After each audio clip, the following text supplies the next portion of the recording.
All right, on my little YouTube motherfuck faces.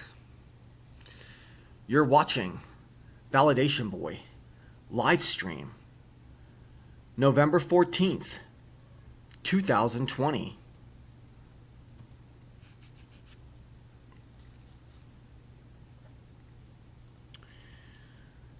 As you can see, there's a nice little ticker going across the bottom.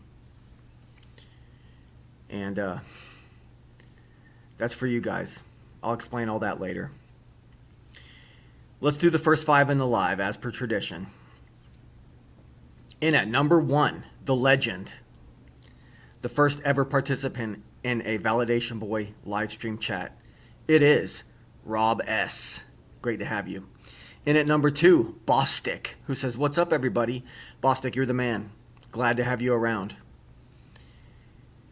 In at number 3, probably 3, 4, and 5 is probably all the same person.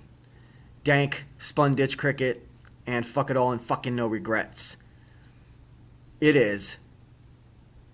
Well, I'm not going to say his name. He knows who he is. And let's see here. And at number 4 will be Onomatomania. Onomatomania. Got to say it twice, right? And at number 5 is going to be Into the Break. We've also been joined by They Lie Ohio and Jed Skeptic Media. Great to see you guys. So, let's get to it.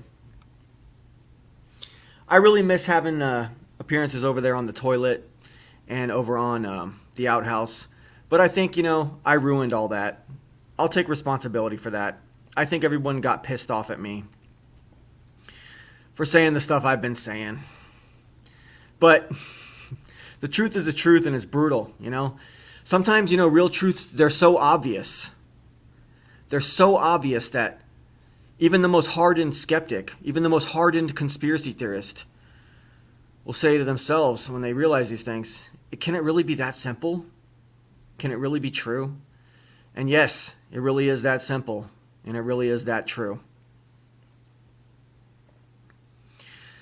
And the new subject that I've been focusing on, it's something that Red Ice Radio has been talking about for years now. They've been talking about it for years. But they've always been looking at it from a political point of view. What's up, YouTube? But lately I've been talking about it from a biblical point of view, And it really is that simple. It really is that big of a conspiracy.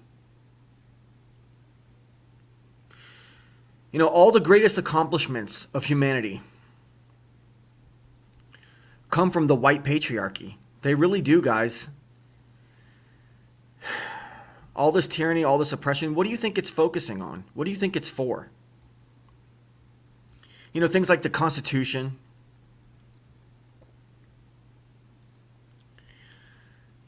things like the Second Amendment. These are great accomplishments. The wheel, plumbing, running water. That's all whitey shit, dude. All of that is whitey's shit.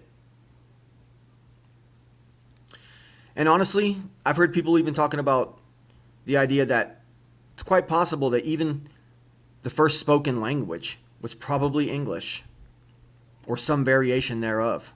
It's the most complicated language in the world. It's the most elegant. It's the most descriptive. And some people say that Chaldean, is a lot like English.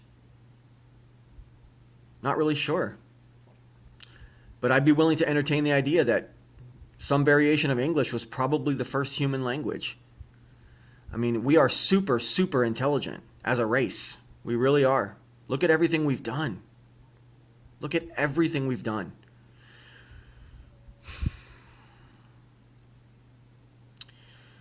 America was created, and a lot of us are not sure how exactly or why. And these mud flood theory guys, they talk about how these state capitol buildings were probably already here. And the people that are here in America now, our ancestors pretty much inherited these things. Some of them theorize that the white race came up from underneath the ground to populate this area. Others theorize that They all came from Europe. And we know there was a mass migration from Europe to America, obviously. But we also know about the orphan trains, and we also know about the World's Fairs, where they had containers full of babies that people could just buy. Is that all biblical? Is it possible that the Bible's not quite as old as we've been led to believe, thanks to the Jays? Is it possible?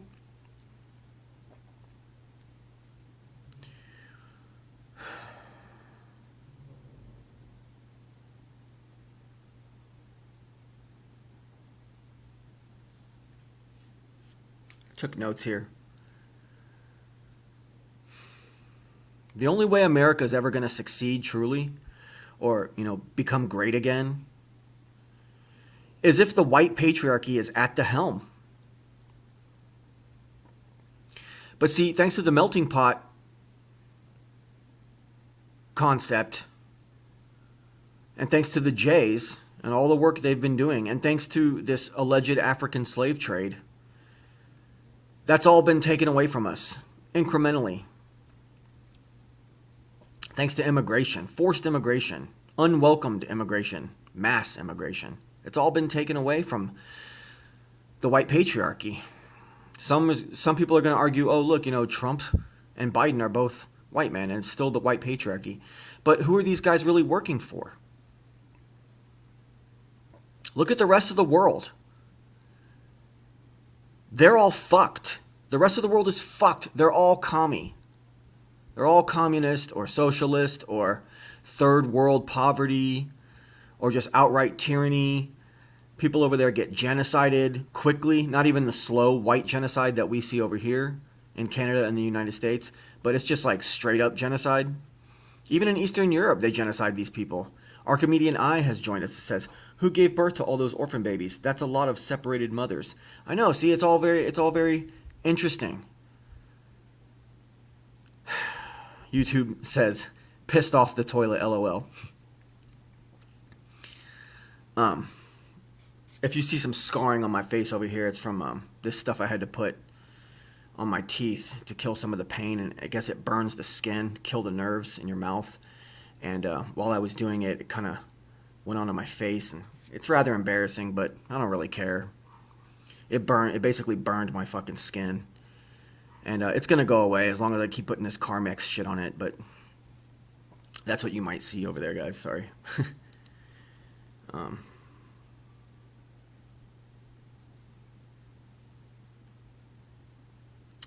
The rest of the world, they're fucked, okay? And that's why everybody wants to come to the West. They all want a piece of what we've created. I've said this time and time again. And it really is this simple.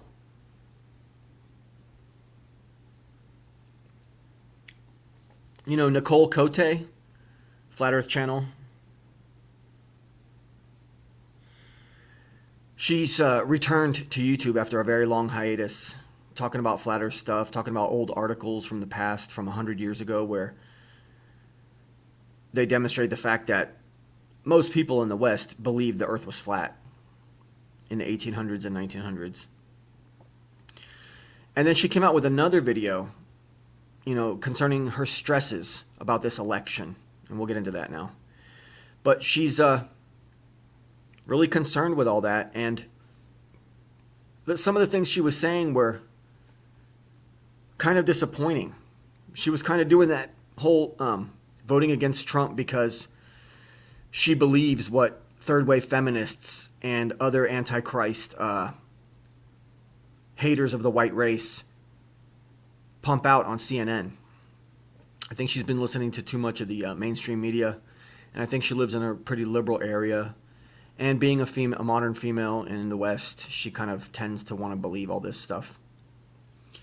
She's mad about Trump saying that he's going to grab a woman's pussy, things like that. And is that really a reason to vote God's children out of power? But it's also touchy. It's also impossible. We're just too far gone at this point. Now think about something. Remember this. The Jays are not the same thing as the Hebrews. I've demonstrated this over the last 2 months. The Jays and the Hebrews are not the same thing. And the Jays have completely tried to hijack the concept that they are the Hebrews, that they are Israel, that they are the children of God. They have nothing to do with Israel. The little country they have called Israel over there should not be called Israel. It should be called Edom or whatever, because they're not Hebrews. Those people are not Israelites. Israelites are the Adamic people, the ruddy red children, genetic children of God.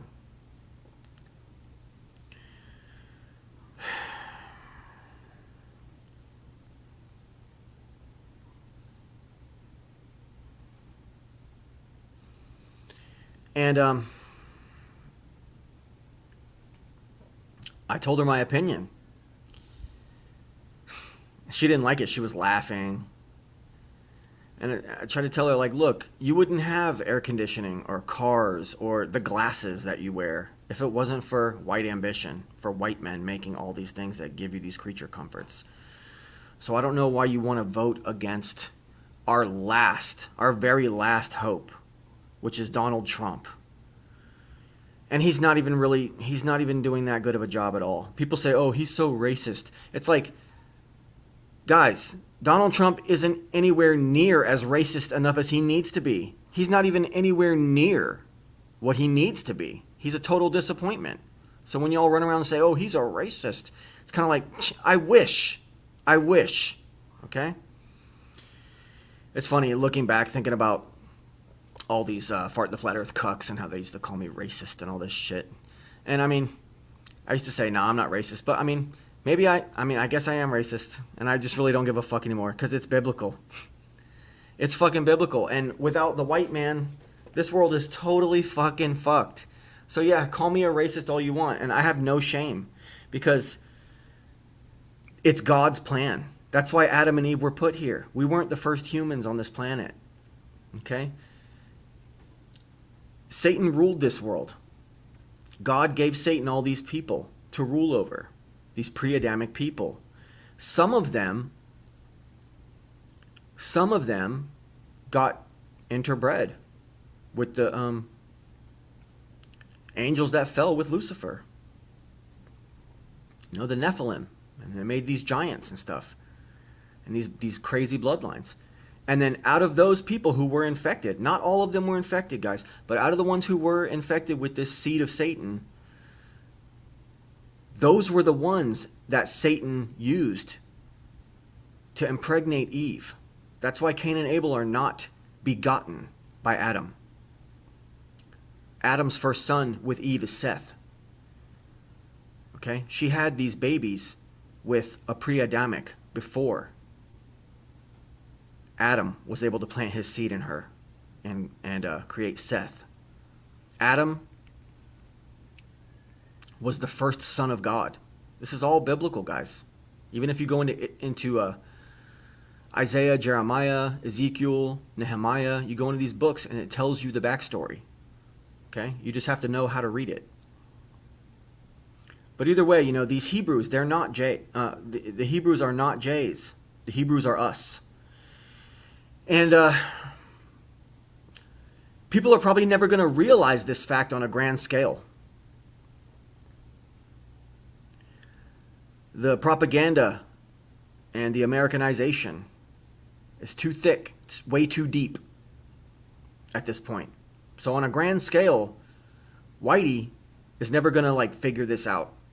No one's going to tell them this information except for a tiny, tiny handful of people, myself included, in that list.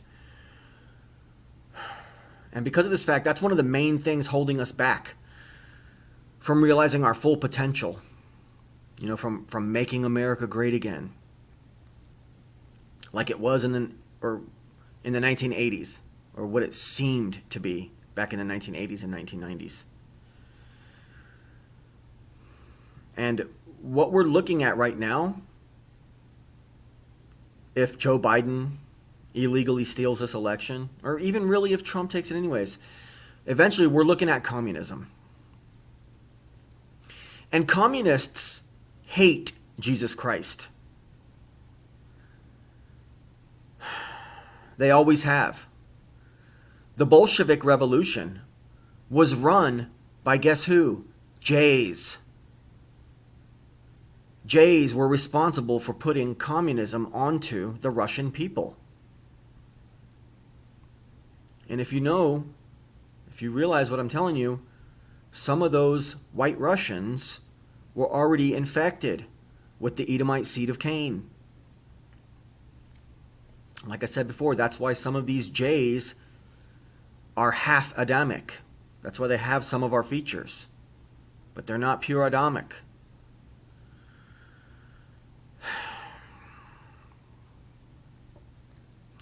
We're too far gone. The melting pot is too entrenched. They've already basically won. And that's what we were raised in. We were raised in this fucked matrix. We were already born into this fucked matrix. You know, there used to be a glimmer of hope for Northern Europe, the Nordic countries and stuff. But starting about 10 years ago, they just started mass shipping in by the boatloads, these immigrants that are ruining everything. That are basically violating the living shit out of all their preteen females. Impregnating them, infecting them, and they're powerless. Thela Ohio says, too many beans in the soup. YouTube says, I noticed ages ago he never adds fluff or nonsense. Into the breaks, I hope you're talking about me. YouTube says, VB is one of the only legit people streaming on here. Vic Noy says, why can't Abel be Adams?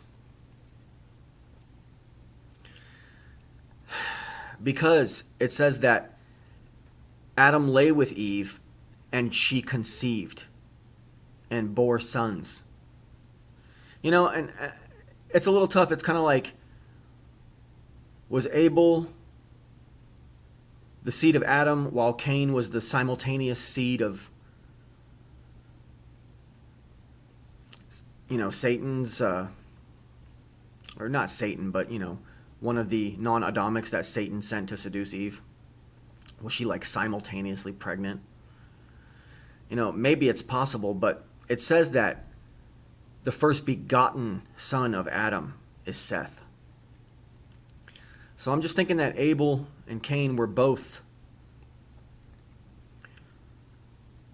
pre-Adamic seeds that got to Eve's womb before Adam could get to it. As grisly and gross as that sounds, But I think that's probably what went down. So, Dan W. has joined us. Biden wants to increase immigrants by 800%. God, man, come on, man. Like just now, I was about to get ready to go do my live streaming. I had to go downstairs and knock on this guy's door that lives, downstairs from me, because he was just and he just kept getting louder and louder and louder. It's like, man, you live in an apartment building, buddy. You're like in your late 30s. Are you really that fucking stupid? Are you really that retarded? Do you not realize that fucking bass carries? That's not how you live in an apartment, man. You can't just have a big ass mega sound system in your fucking apartment and just every single Saturday night just blast your shitty music. You can't. That's not life, man. You got to go buy a house if you want to do dumb shit like that, so you can have privacy and you can maybe not piss off the people who live right next to you with thin walls that don't want to hear your shitty fucking hip hop, reggaeton fucking bass sound bumping all through my walls, my door, my fucking AC fucking vent is over here rattling from his stupid ass fucking retard music and shit. And I had to go knock on his door and be like, man, can you please just turn it down? It's a whole lot louder than you think it is. And I'm like, what the fuck are you doing down there, dude? What the fuck are you doing that? Oh, it's Saturday night. I'm just going to blast fucking music. Bro, you're like in your late 30s, bro. You're not even like 20 years old and got some bitches over and you're partying and shit. You're just some fucking lonely dude down there and you just decide you're just going to blast the shit out of this dumbass music. Nobody fucking wants to hear that shit. There's a couple with a baby right underneath me. and they sleep a lot, and the baby's very sensitive. It cries and shit, and I don't mind it at all. They're a beautiful Adamic couple. They're very sweet, very clean, and very nice. And I'll do anything to help protect them. But they gotta share the same floor with this complete and utter fucking piece of human fucking garbage and shit. Who every single Saturday night's dun dun dun dun dun dun dun dun. Bro, give me a fucking shotgun or something, bro. Give me Anyways. So, now that we're so far gone, it's almost too late for us to rise up and solve the problem. If you really know what I mean. And I don't want genocide. I don't want to kill people. I don't want people dead. I just don't want to share the space and the land that God gave to our people with lesser people that have no respect, have no concept of what culture means, okay? They need to go and be in their own place and have their own little noisy, loud, ignorant, stupid culture over there. But thanks to the Jays, they get shipped in by the boatloads here, to just essentially ruin everything, just ruin life. It makes my life so fucking miserable sometimes that I gotta hear this fucking noise and shit all around me. These inconsiderate fucking basically retarded people that our people have to babysit. Are we ever gonna rise up and solve the problem? It's too late. And then compound that with all the affirmative action and the BLM threats of violence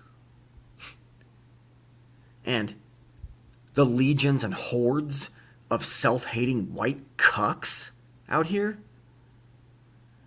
and then the depopulation of the white race agenda that's here, and through swirling and through other means. These are all weapons designed specifically to keep the children of Christ oppressed, to keep us down. And this field that I've touched on now, this field that I'm deep in right now, it's apparently there's a name for it. It's called Christian identity. Thing is, though, it's what the Bible's all about. I've said this before, I'm going to say it again. Revelation 22 clearly speaks of the 12 tribes and the river of life that comes directly from the genetic lineage of God and Jesus on the throne of the kingdom of heaven. That's what Revelation 22 is all about. It's the very last chapter in the Bible. It's got a river of life. It's got 12 branches of a tree. It's got gates into a kingdom of heaven. It's talking about the 12, and it talks about the 12, it talks about how every month the fruit is born from the branches. It's talking about menstruation. It's talking about our people, our bloodline. The river of life is us. God created the Adamic people to have dominion over this world.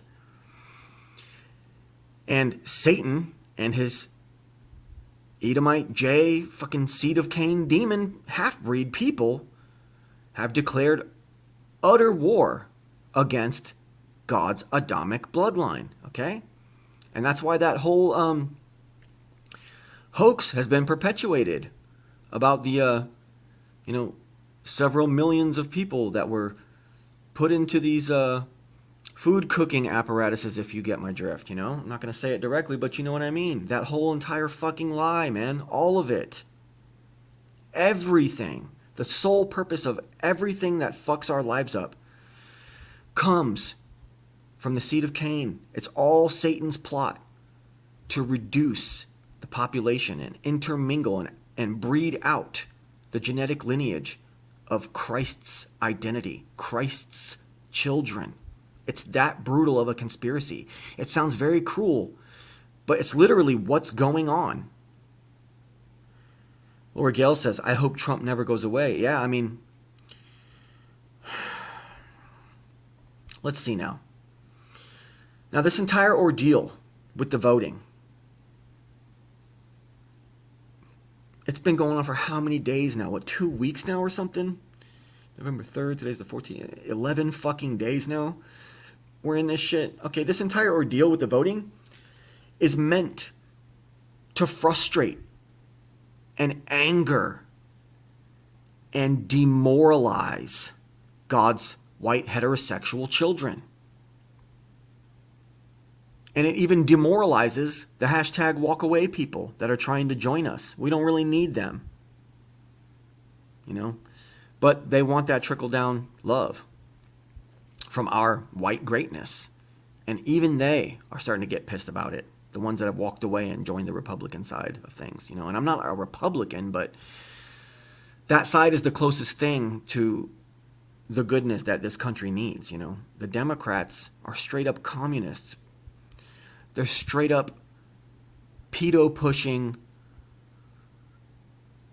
antichrists, man. Everything about them is the embodiment of Satanism. They want to normalize and legalize pedophilia.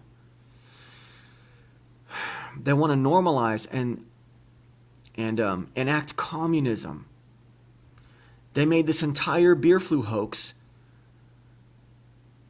and they keep perpetuating it so that this country becomes communist and relies on handouts. They're taking away our capitalist white Christian ambition. They're shutting it all down. They're shutting down the YouTube channels that talk about this stuff. They're shutting down Alex Jones. They're shutting down fucking Salty Cracker. They're shutting down fucking Steven Crowder. They're shutting down all these people, man. And it brings us these feelings of utter despair. It's this utter despair, this gut-wrenching fear, defeat. And how can this be? How can there actually even be liberals in America? How is anyone a fucking liberal? I'll tell you why. The only reason is that they hate white heterosexual Christians. They hate Jesus Christ. They hate morality. They hate goodness. They hate accountability. They hate responsibility. They want handouts, and they want to kill all of your white asses. They want all of you white people fucking dead. They want you to suffer. They want to take lists of your names and persecute you and put you in ovens. They want to genocide you. They've been successful with the slow white genocide. Now they just want to outright genocide your fucking asses. Okay, and it's just these feelings of despair, knowing that the truth is actually being revealed out here in the alternate news sources and even on YouTube, you know? The truth's being revealed with all these investigations into the ballots, into the fake ballots. But yet, we still know that somehow justice is not going to be served. Justice is not going to really be sought out. The orange man is more than likely just going to tap out like a little bitch, man. He's going to fucking, oh shit, no, I give up. He's going to fucking tap out. He's just going to let the fucking mainstream J-run fucking media just keep saying the lie. Oh, Biden won. Biden won. Just accept it. Get over it. Come here and get the love. There is no love, man. This is absolute war. This is nothing but hatred. But even if the orange man still pushed it to the limit, even took it to the Supreme Court, and Amy Coney Barrett was that clutch judge that ruled in favor of upholding the law of the United States of America and made him officially the president. Even then, even if he gets that second term, is he going to do anything really to continue to strengthen the economic and social position of God's genetic bloodline, of the Adamic people? No, he's not.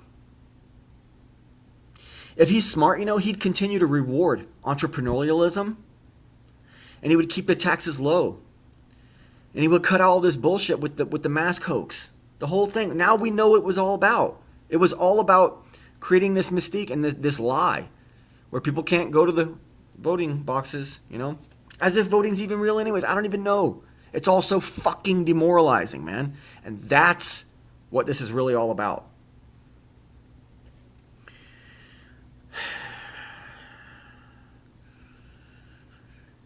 If he was smart, he would keep the taxes low.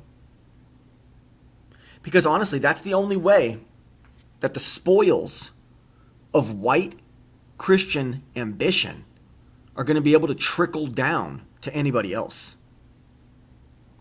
Because lest we forget, according to the Bible, that trickle down economic strength needs to start with God's genetic children. It says it all throughout the Bible. That's what the whole Bible is about, guys. That's what the Bible teaches. So like I was saying, it's so frustrating. And because of this voter bullshit that's going on, because of this fraud bullshit that's going on, now, for the rest of my life, I'm never going to be able to trust the government. But even more importantly, I'm never going to be able to trust anyone around me who even remotely looks like they might be a liberal or a progressive. I'm not going to be able to trust them or like them or treat them with any kind of real respect. That includes people that might be taking care of me in my medical care when I eventually, get sick with cancer, like all white men do now. And I'm sitting there dying in a hospital. And there's going to be some, white-hating person of color, some girl, with her 7 multiracial babies and all her hatred for the white race. And she's going to take advantage of me. She's going to hurt me. She's going to poke and prod at me when no one's looking. She's going to fuck up my, my tubes and shit. Just going to torture me until while I'm dying and shit. That's what it's going to be like. It's going to be so fucking brutal and disgusting, man. I don't have the money to pay for, white hospice care and asking, I want a young white girl to take care of me during my hospice. I don't have that advantage. So it's going to be some evil, evil seed of Cain who's going to literally torture me when no one's looking. That's what it's going to be like now, guys. That's how scary this shit really is. People that are going to be taking care of my finances, I can't trust them. People that are going to be taking care of my transactions, even at fucking cash registers when I'm making normal purchases. I'm just never going to be able to trust any of these people ever again. I'm never going to be able to trust the government. I'm never going to be able to trust anyone because of the fact that the country is so divided now. And these self-hating white cucks and these satanic seed of Cain liberals, multicultural liberals, they're going to go out of their way to torture us. And they don't even know that we are actually God's real children. And that they're only supposed to be receiving the benefits through the trickle-down effect that God designed for us and our people. They don't even know that. They're just going to continue to torture them and pursue their evil agendas of oppression and genocide of the white race. And, now that I can't trust anybody, now that we can't trust these people, what kind of effect is that going to have on our society as a whole? It's going to continue the division. And it's just crazy that people don't even know. A lot of people out there are divided and have chosen a side and aren't even fully aware of the implications of being on one of these sides. They don't even know why they're doing it. And they probably never will because they're going to be ignorant as fuck their whole lives. They're just basically fucking retards. Most people out here. What effect is all this hatred going to have on our society? Isn't it a shame?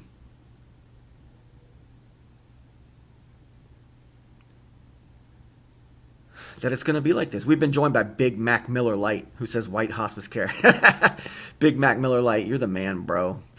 I miss you, bro. Much love to you. Behind the scenes, you know who you are. I know who you are. Yeah, VB, if she sees your YouTube channel, you're definitely in trouble. That's what Lori Gale says, yeah. She says, buy my house in Port Richey, VB. Maybe I might have to.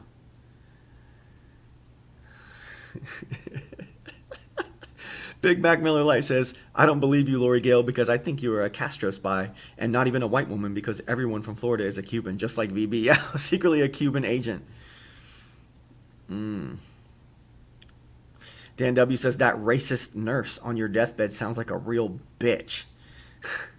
I can already predict. I already know for a fact that I'm going to be tortured by a female POC in my dying days. It's already a guaranteed fact that I'm going to be tortured and tormented and hurt by a person of color who's a female on my deathbed.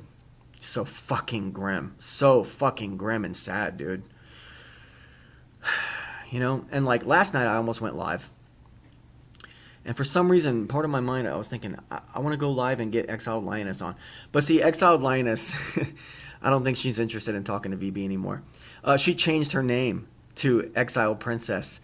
And I think that that's pretty much my fault because I've been talking about the beasts of the field. And I think that it probably got to her. And she realized, dang, you know, I call myself a lioness. I put a picture of myself up here looking like an animal. VB's over there saying, you know, these people are kind of like the beasts of the field. So that's why she changed her name. She said it was for personal reasons. But I've had this effect on her. I didn't mean to shame her, but apparently she feels ashamed of that or something. Something's going on there. But I felt like she's been reading my mind, you know. But everyone's talking about these same things. And she was saying some of the same things last night on her live stream. And it's just weird. Maybe she felt this urge. Maybe I'm psychically connected to her. Maybe I have that effect on people once I've talked to them. And she was coming out and saying some of the same things like, oh, you know, who can anyone trust anymore? All the trust is broken. But she was talking about the government, really. But it's worse than that. It's all the immigrants. It's all the self-hating white cucks. It's all the liberals that are so anti-white patriarchy that they're willing to do anything they can to take away the God-granted position of power that the white man has earned, that the white patriarchy has gone out of our way and shed so much blood to establish, given so many sacrifices to establish. And it's kicking it for her, you know. She's saying that her husband says, oh, you know, we might have to leave this country.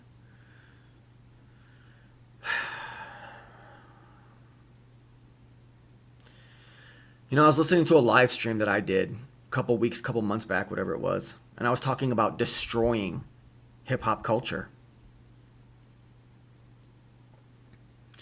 And if you guys go back and listen to that show, it's about 4 shows. It was one of the ones right before I started talking about the Adamic race and all this stuff. And it was an hour and 1 minute long if you want to go look at it. But it's full of basically prophecy of what's happening right now. I'm talking about Biden. I'm talking about communism. I'm talking about all this. And I was talking about destroying hip-hop culture. And this is where it gets real tricky. You know, is it possible that the powers that be are realizing that the hip-hop demographic and the people and the culture that they have might have been starting to get a little bit too influential on our society? And some element of the white patriarchy starting to realize this? So I was talking to, you know, one of the close people in my life, and we were contemplating this idea that maybe all this beer flu hoax is actually done on purpose by our own side for our own good somehow, right? Maybe this is our government's way of shutting this hip-hop culture down, having them look so aggressive and violent with their ridiculous BLM stuff. You know, because after the elections, if Trump would have outright won, which he did in a landslide, it was quite obvious, there were threats of violence. They were holding America hostage. And they still had some riots. But they were holding America hostage with threats of violence. And Whitey is so cucked right now that we just backed down. We've been joined by OJ McBaggins, also known as OJ McBaggins. And this makes these people look really bad, doesn't it? It makes the people look really, really bad. And now I've noticed, like here in Florida, the people of color, they said that Florida went red, and that includes the people of color, but you know, they're walking around being very humble right now for the most part. Probably because they don't want to be seen as outright savages that need to be imprisoned. Is the government actually enacting my desires for the destruction of hip hop culture? And more importantly, is Jed's theory true? I mean, it's really starting to look like it. Have they pushed things so far to the left just to make America conservative again? I don't know. It's too tough to go there, because if that's the case, then why all the tyranny? Why all the hatred for the white patriarchy and all the wholesome goodness, everything that makes America as great as it has been all this time? Why? From the UK, Trump crushed it, says Gerald Craig. Yeah, everybody knew he was winning in a landslide. And then all of a sudden at 4 a.m, Hertz trucks come in with hundreds of thousands of ballots that only have Joe Biden marked on them. They don't even go down the ballot with the senators and the congressmen and the House of Representatives and the local mayors, and none of that's on the ballot, just Joe Biden. And they all have the same signatures. There's dead people on them. Like, all of this is going down. And these court cases are supposedly being filed, right? But for some reason, I just feel like the Republican side is just going to tap out like little bitches and just give up and not pursue this to the logical end. I'm just really fearing that they're not going to do that. But then it makes you think, okay, maybe they know. Maybe the right side knows that if they did win in the landslide and told everybody and showed everybody, and it was just that apparent on election night, that there would have been a huge race war, or a huge war of liberals versus conservatives. Not even necessarily a race war, but you know, it would have been the demons of the left, the rioters and the criminals, just absolutely going ape shit. It would have been like a Purge movie. So maybe they're kind of easing in this whole idea that, hey everybody, America's still white and conservative, and white Americans are kind of, you know, coming out in numbers and showing their force, and we're kind of pretty much making America great again. And they're just trying to keep things at bay, and they're kind of easing this in by saying, oh yeah, let the libs say that Joe Biden won. Let them get it all out of their system. And then eventually, like in a month, we'll tell them, oh, by the way, Trump actually won. And it was really, really close. You know, it was real close, guys. He barely won.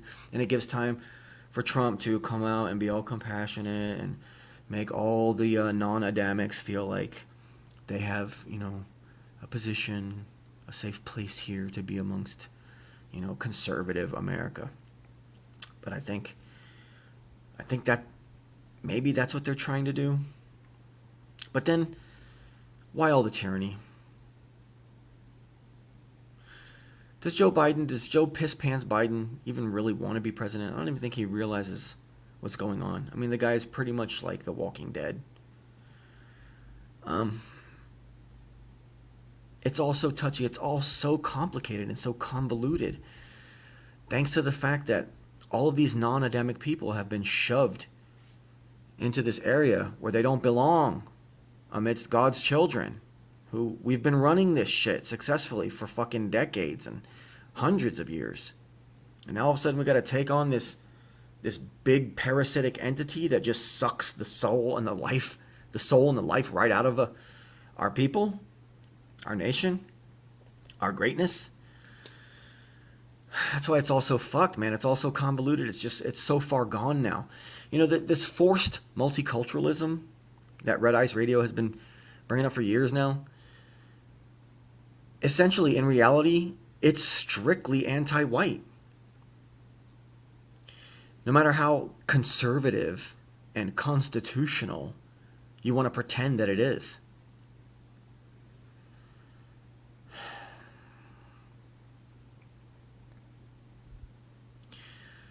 Without the white patriarchy, or, when the white patriarchy is diluted by multiculturalism, everything crumbles. We're turning into communism. This is the end of the white race, guys.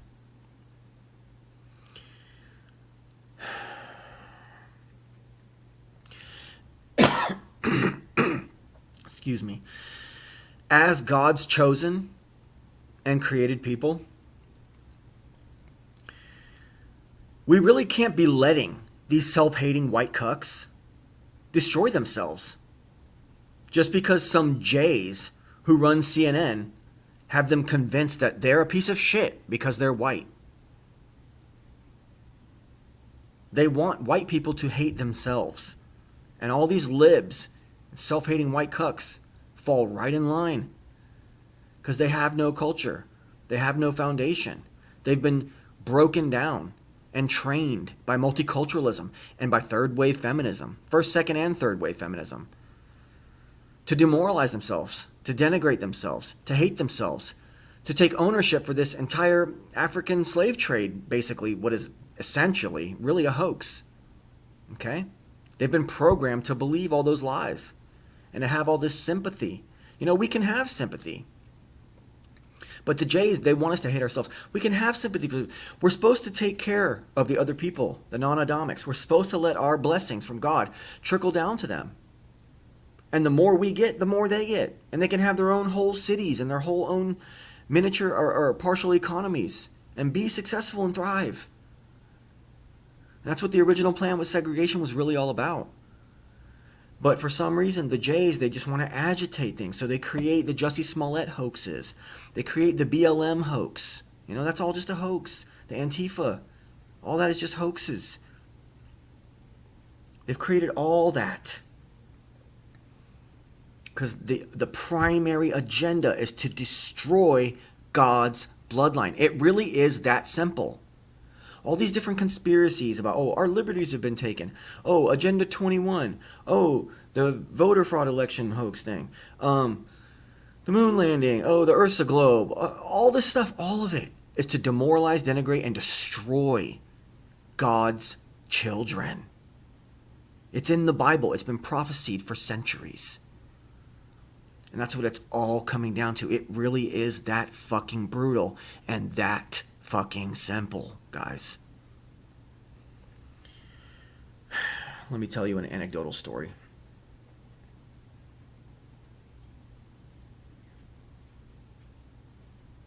Nocturnal Intern has joined us. Beautiful young lady. Thank you for joining. Not C. Knotsea. Not C has joined us and says self-hate equals weak-minded fool.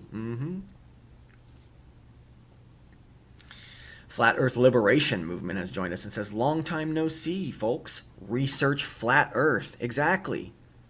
What do you think the globe lies about?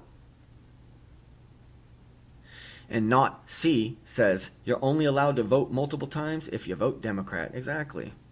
OJ McBaggins says, what is flat Earth? Oh, man. Let me tell you an anecdotal story. So, there's this cut through that I use on my delivery routes. It cuts right through. Cigarface has joined us. God's blessings to you, my brother. And there's this person, and I've delivered to them directly before. And it's a female police officer who's white, but I'm pretty sure is, her sexual orientation is non-biblical, if you get what I'm saying.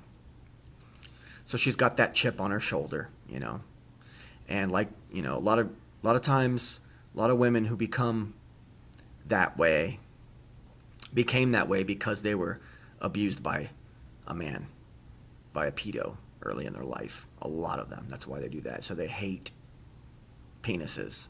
And so they vow, I'm never going to let a penis enter this thing ever again. Yeah, it's brutal. It's gross. It's true. It's true, though. So they become, that. And then furthermore, she took it to the next level and got herself a badge so she could pass that abuse on. Because, as we know, unfortunately, when someone's abused, they tend to abuse people beneath them. And it makes sense. Maybe that's why she doesn't have children. Maybe, because she knows she might abuse them or something like that. Who knows, man? Who knows? It's a real ugly situation. But either way, in her front lawn, she had this big sign leading up to the election. And it said, now, people driving by don't know if this person is a Republican or a Democrat. But this sign said, if you have to cheat, is it really winning? Okay? And she had Christmas lights on this thing, And anyone who is a Republican driving by that probably thought to themselves, oh yeah, what the left is doing is cheating, before the whole voter fraud thing. But what the left is doing is cheating with the whole BLM and the threats of violence, holding America hostage. All these types of things, all these weird legislations and stuff that are going down.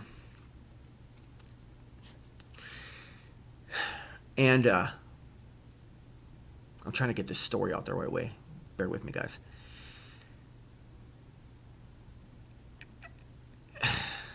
And then I realized, though, well, let me tell you this.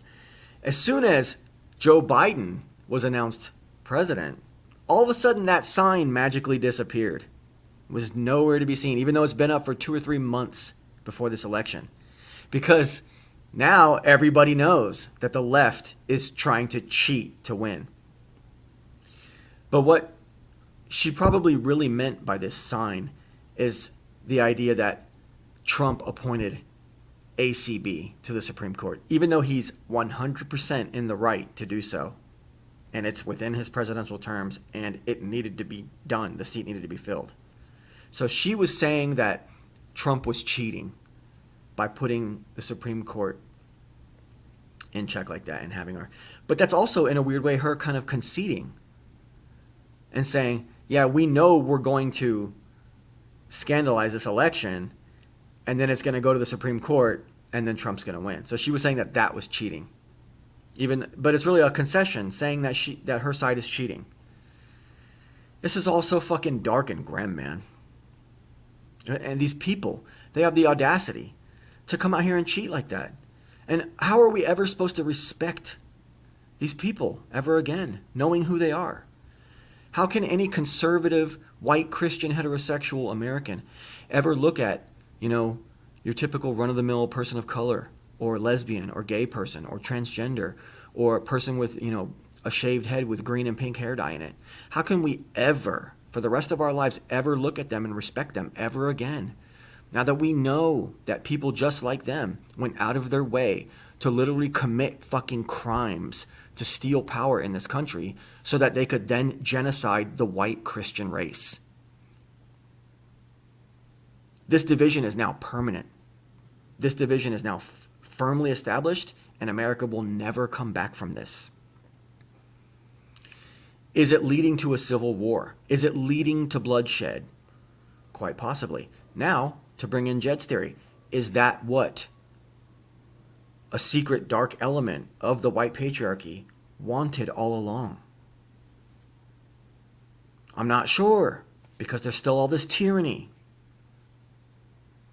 And because of all this unsurety, because of all this instability and all this uncertainty, what does it do? It leaves me and my people, my listeners, all of you beautiful Adamic people out here, in a state of despair and fear and powerlessness.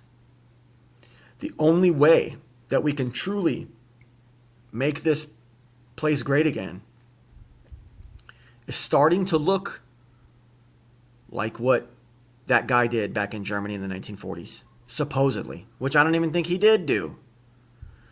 But it's looking like that's what it's going to take. That's scary, guys. That's brutal.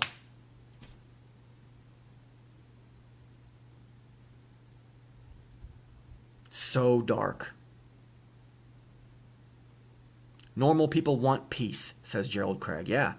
But can we get peace when there's groups of people out there who literally want to destroy and murder and mass genocide people that look like me? They already kind of like troll us in our day-to-day lives with traffic, and when it comes to holding doors at the gas station, they troll you. It's already a silent war. It's a cold war that's happening face to face on the streets. Is it going to have to come to the bloodshed? If it does, we'll win. Should it have to? No. Is it too late? Yes.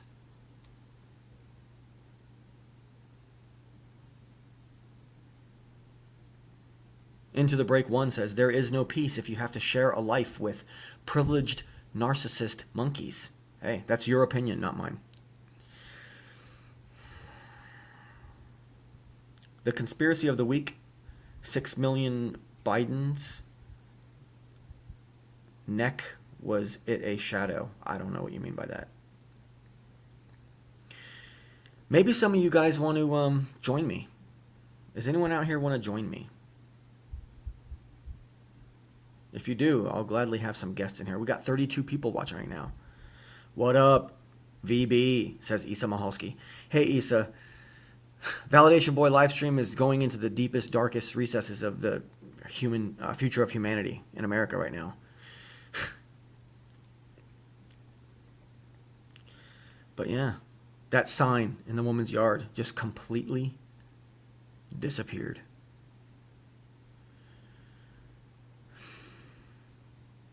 Now, as you see across the bottom of your screen is Validation Boy Survival Fund at Venmo. That's what that is. VBSF, the Validation Boy Survival Fund. Because times are getting hard. I've never asked you guys for money, but I've heard people out there say, if you had a place for me to donate, I would. Well, here's your chance, guys. I'm not going to ever beg for money, but I know Star Gods has a donation site. I know Dan Pratt has a donation site. I know all these big successful conservative channels, they straight up ask for money or tell you to, donate to them. But if you guys have ever had any awakenings or any enlightening moments by listening to 5 years worth of Validation Boy cutting edge content, and you feel like you want to tip me, even if it's a one-time donation or a one-time tip, I will gladly accept such blessings from my listeners.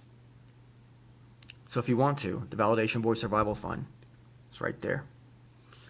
And I'll put a link in the description of this video too, after the fact.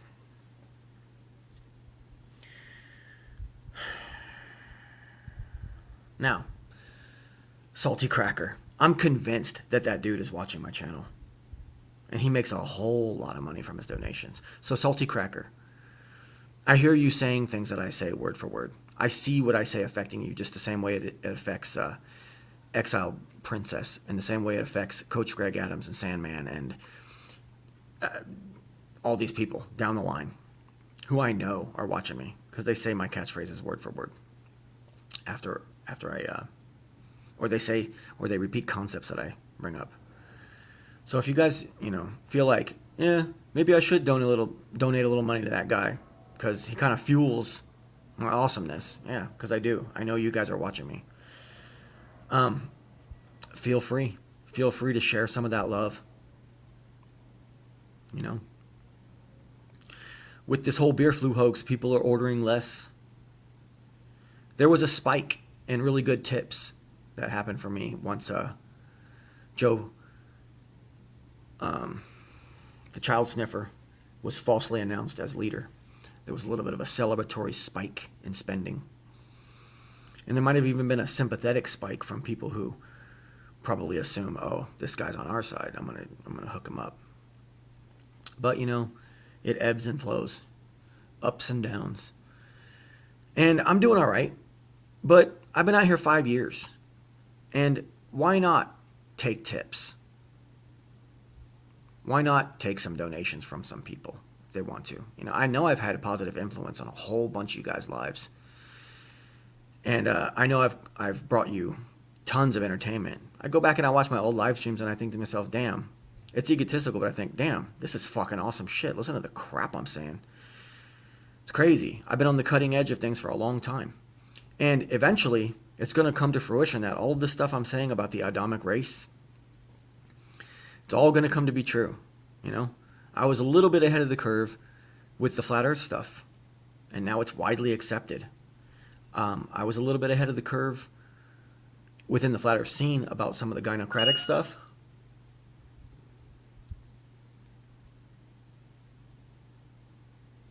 But now a lot of that's starting to make sense.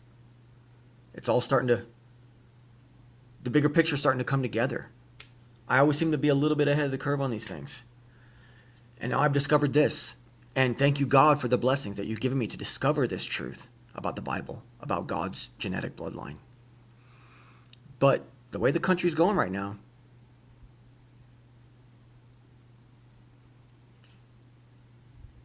it's pretty obvious that the stuff I'm saying now is gonna come to fruition. It's gonna manifest. It's all true. And unfortunate as it may be, wow, I said it almost said it first, in a way. If you want to tip me for that, I'll gladly take your tips, Let's see what else I got to say about this. Now, Jim Cornette, I know you watch me. Throw a tip in there, buddy. John Solo, I know you watch me. Throw a donation in there, buddy. You know it's the right thing to do. UAP, same for you. Flat Earth Brothers, same to you. Spread that love. Timmy Osmond, you're a successful guy. If you were to throw me a couple of bucks, I wouldn't turn it down. And it's just for tips and donations. Consider it appreciation for the 5 years of cutting edge content that I've been giving you guys out here. Putting my neck on the line, getting all these strikes, having to deal with all this hate, all these stalkers, all these videos that get made about me from all these cucks. The cucks over there at that EIE network, technically, they made a whole lot of money off my face and my voice. So technically, I think that they still owe me. So if you guys want to throw some donations, I'll gladly accept them. Okay? Greater Sapien, you could throw a donation in there too. I think you technically owe me too. And all the Fight the Fat Gourd, Fight the Flat Shirt, whatever you guys want to call them, all those shitbags. Technically, they fucking owe me for all the harassment, all the fucking deplatforming they've done to my content over the years. All you haters. Plausibly Plausible says VB4UK, thank you. Eli Ohio says, I'm not on Facebook. I can't donate. I just tried. Well, all you got to do is get a Venmo. Just go on Venmo and set yourself a Venmo account. Take money from your account, put it on Venmo, take it to the Venmo, put it to that Validation Boy Survival Fund that you see down at the bottom there. And I'll put the link in later if you guys decide to donate out of the kindness of your hearts to the Adamic Survival Fund over here, I wanted to say, basically tighten up, guys. Times are getting harder and harder for me as a white heterosexual Christian male. The POCs that I deliver to, even though I'm making life easy for them and bringing them food, all this convenience, they see my white face and they're like, nah, let's not tip the white boy. Fuck him. Because of all the division, because of all the hate that the Jays have infected into this whole situation. Back in the 90s and early 2000s, America was peaceful. It was coming together. There was no big deal about, the different colors and white people mixing or hanging around each other hip hop, kind of eased all that tension. It was going pretty well. And then for some reason it's all been stirred up. And these people who were supposed to, and who actually were receiving all the trickle down benefits like they were supposed to, started to kind of get too big for their britches. Started to get really, really racist against their providers, who are the white race, the ones who provided them the platform, the blessings that they have living in this country, that they should be getting on their knees and thanking us for, And now shit's all fucked,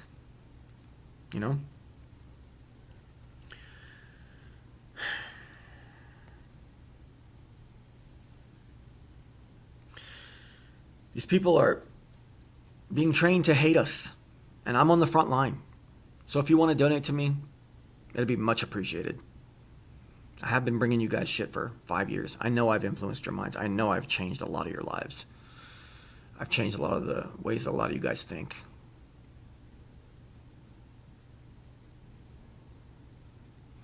Airedale Shellback, I don't know who that is, says, you are a bit slow on the actor-based reality. I don't know what that means. Not C says, putting the option to donate is fine. Just don't become one of those who try to guilt people into giving you money. Yeah, no, you're right. Definitely. That's all it is. It's just going to be there. It's just going to be there. I'm just going to mention it at the end of videos. Because I can't be an e-banking whore. I can't do it. I've been on here 5 years. I've never tried to do it. But after many hours of contemplation and seeing how things are going these days, I feel as though maybe it's the right thing to do. I see all these other people getting all this frigging money for the work that they do. And yeah, this is work, man. Getting out here, putting your face up here, creating all this content, thinking about all these things you want to say, and then coming out here and having the balls to say them. And knowing that they're going to be recorded out here for the future.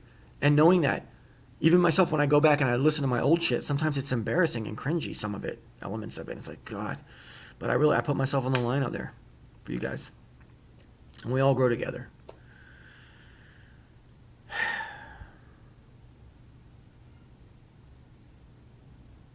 Eli Ohio says he couldn't even talk till he started watching VB.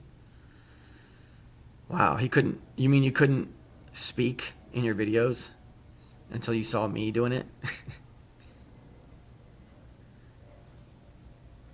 Isa Mahalski says, I'm convinced the same people going after FE, Flat Earth, are the same people as the Biden is the president-elect, Corona lockdown losers. It is, man. It's the socialist meme, the socialist army of self-hating white cucks and all these other people that hate the white race and hate God's children.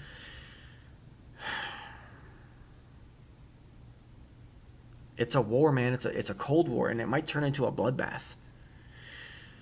Let's see here. Let me grab this link. Let me grab this link real quick.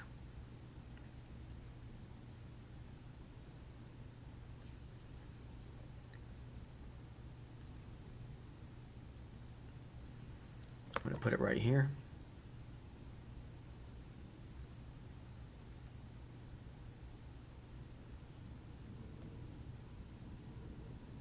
If anybody wants to join, click on that link.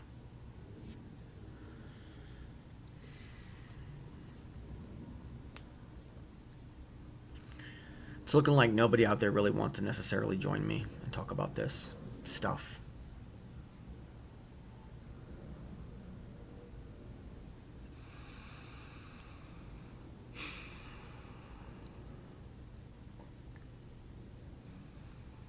How ugly is this life becoming?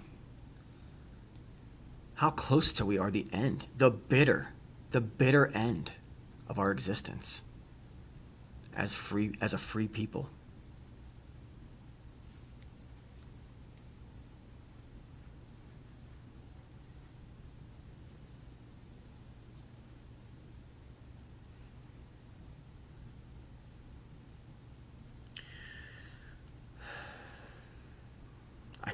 I can't take being demoralized and abused by the world around me like this. I really just shouldn't have to. So, Yeah, Nocturnal Intern says Harris will be the president within a year. Obviously, yeah. They would have to sneak someone in with the use of criminal tactics like that. And why would she want to do that? Why would a woman of color want to become the first female president through those means? How weak would that look for her to want to do that? But does she even care? Is there hatred for us? Does it supersede the need to win honestly? And can anyone even win honestly? Is the system just 100% fake, like a lot of us out here think that it is?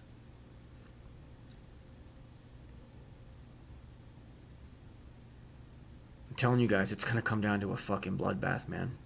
It's either that or we've squandered our birthright and we submit. And then once we do that, guess what? Guess who's coming down to destroy everything? God. And he's going to fucking destroy everything. Just like he did with the ancient Hebrews. Every time they squandered their birthright.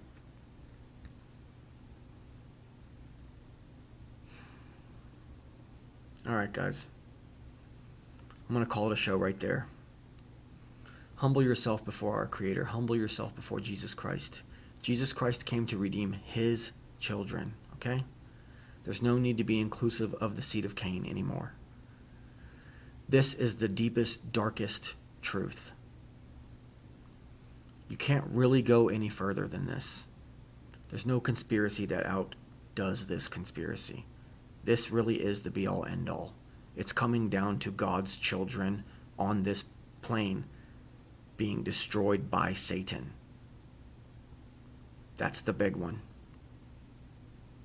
So many different ways to look at it. The J's, communism, the multiculturalism, the people of color, the hatred, the division, the fake election, the election fraud, the hip-hop culture. All of this is here to destroy us. Looks like we got a extremely important guest. Oh my goodness. How you doing, who mate? It is. I did drag my ass in. Feel no sorry for you. No sympathy. No sympathy for my pathetic American ass, bro. I've got to feel sorry for you, man. Look at the state of your country. It's a fucking joke. It really is, man. But your country's fucked too, man. I'm just ignoring it, man. I'm just But that's what fucking they want I'm you to letting do. them get on with it, man. I'm going on my own journey, man. Eventually they're going to encroach into your life where you're fucked and you have you can't ignore it anymore. Well, so far I can sort of stay out the way. I'm trying to get myself more and more out the way of people. The less I'm around people, the more at peace I am with myself, sort of. So I've been just getting away from politics and fucking everything, mate. Like all this fucking agenda. I've still been keeping my eye on the news with Trump and Biden, but I've not been thinking too much about it. I can't believe how many people are watching me right now. I hit over 30. I was at 33 or 35 at one point. I guess it's the timing. Aye. So you're still on the Adamic stuff? Oh yeah. I mean it's the big one, man. There's no way around it. This is what it's all boiling down to. Right? Well, I don't know, man. I've looked at the same subject for years as well, man. I've looked at the Israelites, the lost tribes, the Hebrews being probably Europeans, probably Celts, and I've went down those rabbit holes, and it's hard to ever find the truth, man. It's so hard to find the truth. There's so much shit that's been muddled in. It's just hard, man. So you just need to try and find within yourself, again, what you are. Again, you just fucking ignore the bullshit in the TV and the books, and just try and find yourself, man. Like, and try and connect back to the earth again. You know what I mean? I kind of sounds hippy dippy, but I think we've lost it, man. When we're too attached to TVs, phones, shit like that, man. We need to get back outside again. Like, I know it sounds hippyish, tree hugging and shit, but I didn't mean hug the trees. I mean just just stop taking for granted what we've got, the beauty of our world and shit like that. Like, it's like the rat race, and it just goes past so quick, VB, and we didn't see the beauty. And we're standing too close, so we need to stand back now and again to see the whole picture. Like, and I've kind of been doing that lately. I've been trying to take a step back and take a bigger look at the world. Yeah, I know. I've seen your channel. Well- You're out there in nature, enjoying all those beautiful places, locations over there in your country that you still have. You know, America's got tons of land too. It's very beautiful. Like there was this guy Tucker Carlson, and he was showing the mountains of Montana and the Appalachian mountain ranges and all this huge open land. That all of this crap that happens in the city, you know, doesn't affect that area. But I can't afford to go out there and live on these. That land is expensive, you know. Really?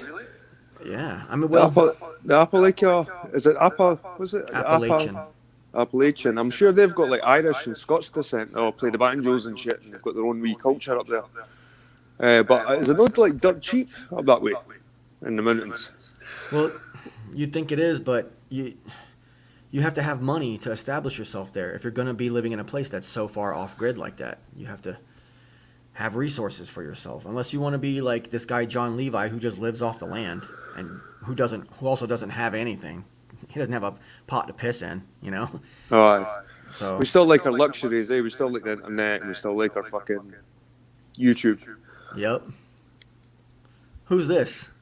It's Not the not C. C. Oh, it's Vlad. Oh, we're united.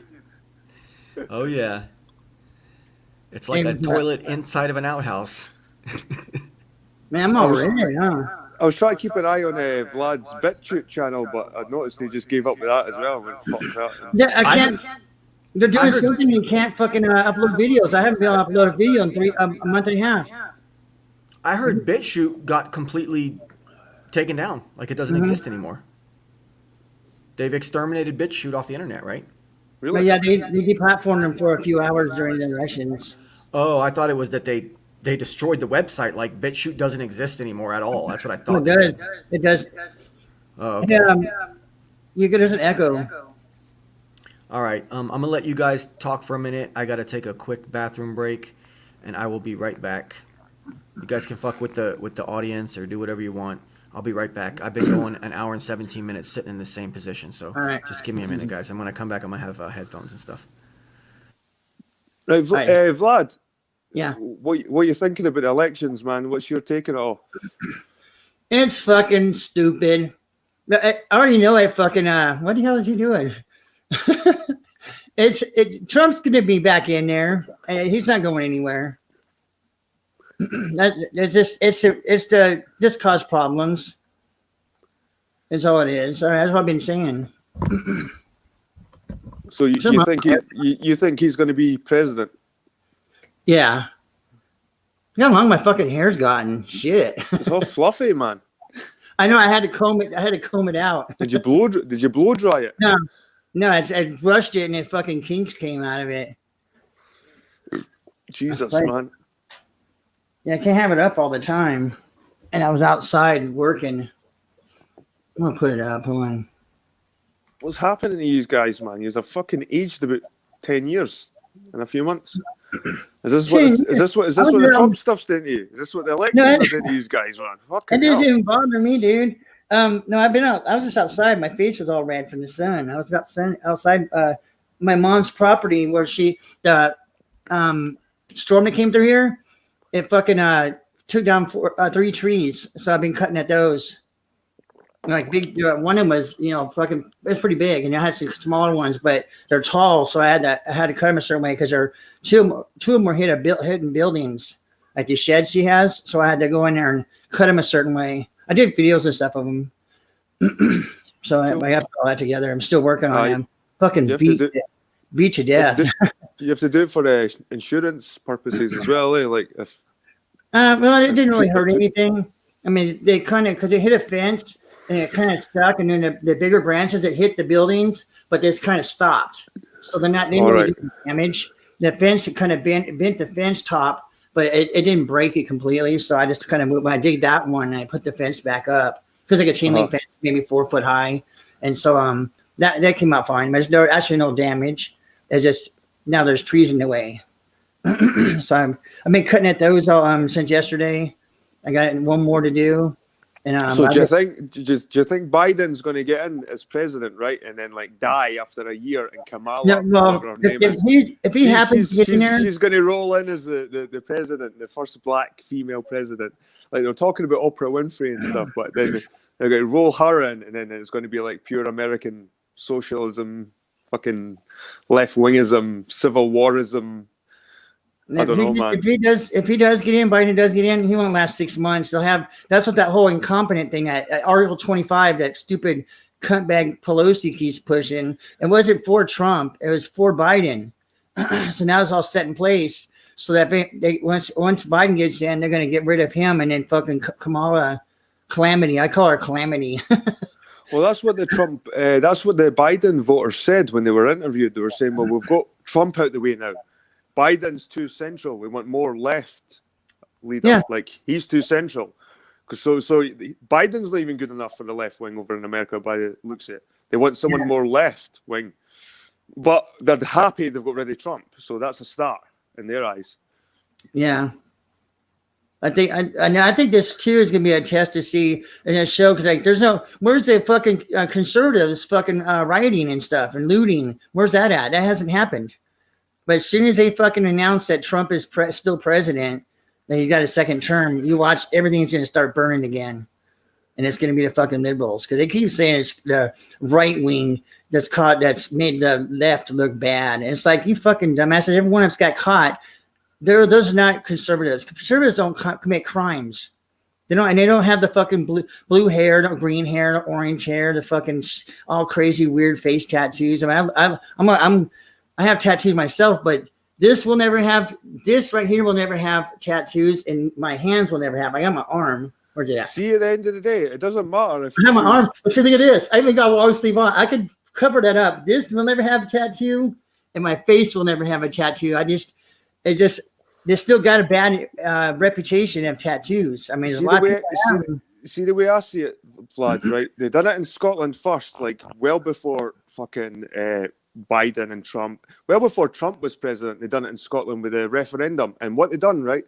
They split the country right down the middle. Like, so 45% voted yes for independence, 55% voted no. And what happened was the 45 lost, but the Scottish government, the SNP party, they got any power.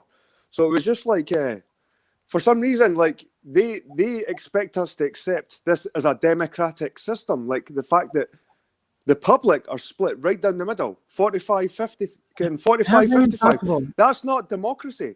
Democracy is when you've got a majority agreeing with the state, like 70% or 80%, 50-50, isn't it a democratic society? And they done it in the UK as well with the UKIP, the Brexit, and it was something ridiculous like 51-49.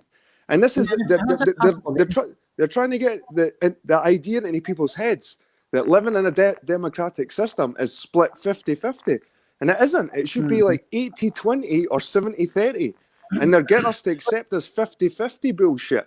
And that's not right. That's not fair when half of your country isn't happy with a system. That's not democratic. It has to be at least 70%. At least 70%. This is why in Britain, it was a close race between Labour and Conservative, but Conservative won, but they never won by enough. So they had to add Liberal Democrat votes to win by a majority. So it gave the illusion that it was a democratic system because they won by, after they added on the votes, the Liberal Democrats, they got something like 70% of the public.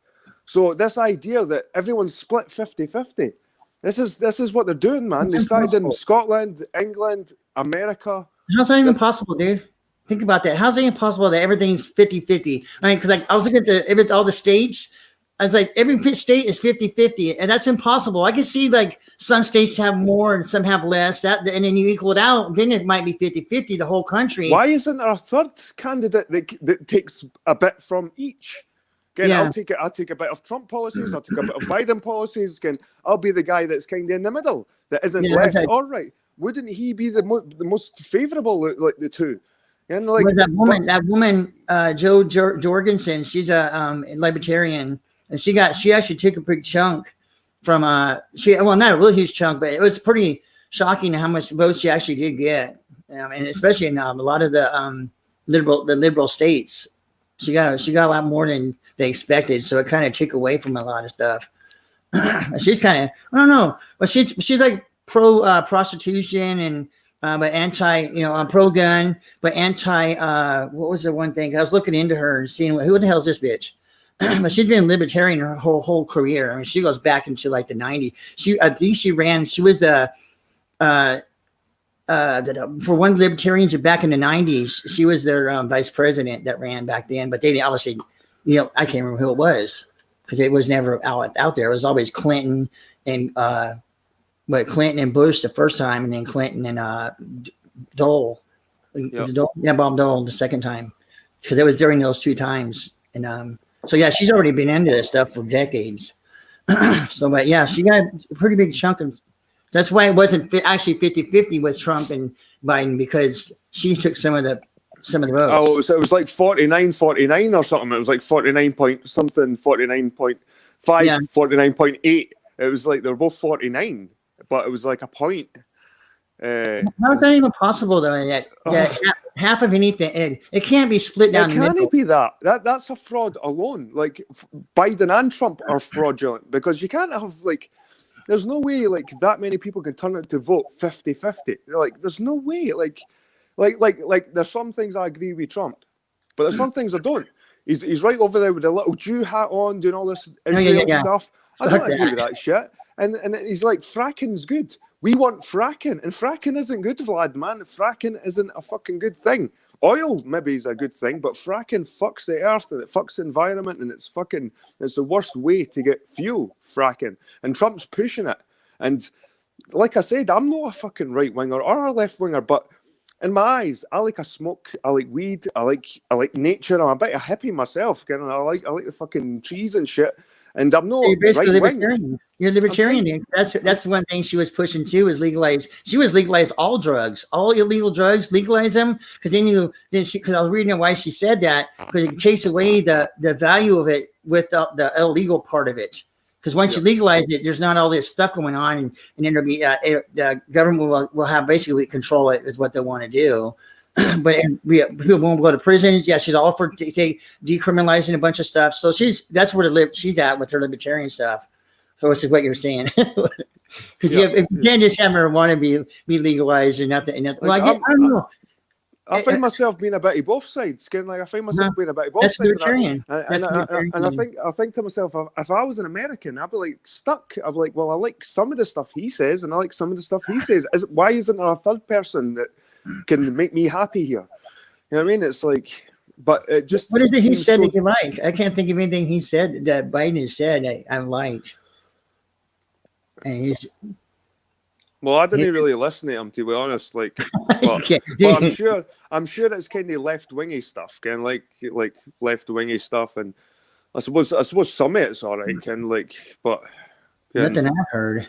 He wants to get rid of guns. He's all for killing babies. He's all for the mask thing. He's wanting to put that into effect indefinitely. He said a number of times. And what's the other one? There's a bunch of stuff that's not good. Exactly. Well, I didn't understand why so many people voted for him, and the same with Trump. Like, how many people? I didn't understand how many people voted. Maybe because Biden was so bad, so many people voted for Trump. I don't know, but because Trump got more votes than he did the last time round against Hillary, he got even more votes, even during all this COVID stuff. And their votes together plus the other one votes, because the Jorgensen woman, it was like 170, almost 180 million votes total. And guess how many registered votes? How many people are in America? 330 million. I've already looked into this. I was going to do a video about it, but I'm just so discouraged. But anyways, so it's 330 million people. 180 million voted. Okay. And then, but there's only eligible voters there that they know of is only 136 million. So how the hell they get fucking almost 40 more million votes? Where'd those come from? And you, Don't know, like, man. what the fuck, how does that happen? And there's certain counties in California, and I think it was in in Minneapolis, or what's that? Where's Minneapolis at? Indiana? No, I don't remember. I'm so fucking confused about this now. But there's counties all over the place that they have 3 times more voters than they do citizens. And there's a ratio that there's only about 30% of the, and you see that fits to it too. Only about 30% of the country votes, which is 130 million, 36 million, and 330 million. That's about 30%. So how the hell do you have 3 times more people that live in one county to vote than it makes no sense. So it's fucked. But the funny thing is, it's all on the Biden side. That's all. It's always votes for him. I was going to say we had the same pattern in Scotland with there was a massive record turnout in votes. Like it was like unprecedented. Like it was 90% of the country voted. I started thinking, is this just a way to get people like under the radar? Because there's so many people that could avoid the police, avoid the tax man, and these people that are slipping under the radar. And I was one of them for a while. Like it was hard to get a hold of me. Like I could slip under the radar. But after I voted, that was me. I was in the voter roll. I had to sign. Yeah. It was like signing your life away, and it's like almost a way to get a giant. What do you call it when they get loads of people in? Like a audit, like some kind of big giant audit of people. And I don't know. America had a red wave. It was a landslide. America has woken up because of this COVID shutdown. Even people of color, even all these people, everyone's sick of getting shut down like this. And they all realize that the economy is being completely destroyed so that they can bring in government dependence and have communism on a massive scale. It makes you wonder if China's behind it or who's behind it. I think it's the Jays that are behind it all, obviously. Yeah. Because the Jays were behind the whole Bolshevik Revolution, and they created the USSR. The USSR communism's coming even if Trump keeps in power, but it's going to be like an American communism. Again, like a socialism. It's going to be an American socialism. It's not going to be the hammer and sickle that we're all used to, with Red Star and all that shit. It's going to be a new form of socialism, an American nationalist socialist thing going on. Check this out. Maybe I was trying to put in your chat, but it wouldn't let me. I was trying, because you can't use Jude, you can't use all these certain words, but Canaanites. The Canaanites is what it really is the offspring of Cain. Canaanites, sorry. The Canaanites. You can't even put that in the chat. I was trying to put that in chat and it wouldn't let me. No, because the place was called Canaan, apparently, in the Levant. It was called Canaan. Canaan. Canaan. That part of the world. Like it was called Canaan. Yeah, now, but they're the descendants of Cain. Well, from what I understand, the Canaanites already existed. And Esau went over there and intermingled his ginger red seed with the Canaanites, and that combination, that interbred mongrelized group, was then the Edomites. Mm-hmm. That's what I understand from the Bible. So Canaan already existed. Canaan was an extension. To be honest, I didn't really take I've looked at loads of Bible stuff, man, but I can't really take much of it. I take it with a pinch of salt. I think there is some truth hidden in there somewhere, but I do really take the Bible stuff with a pinch of salt.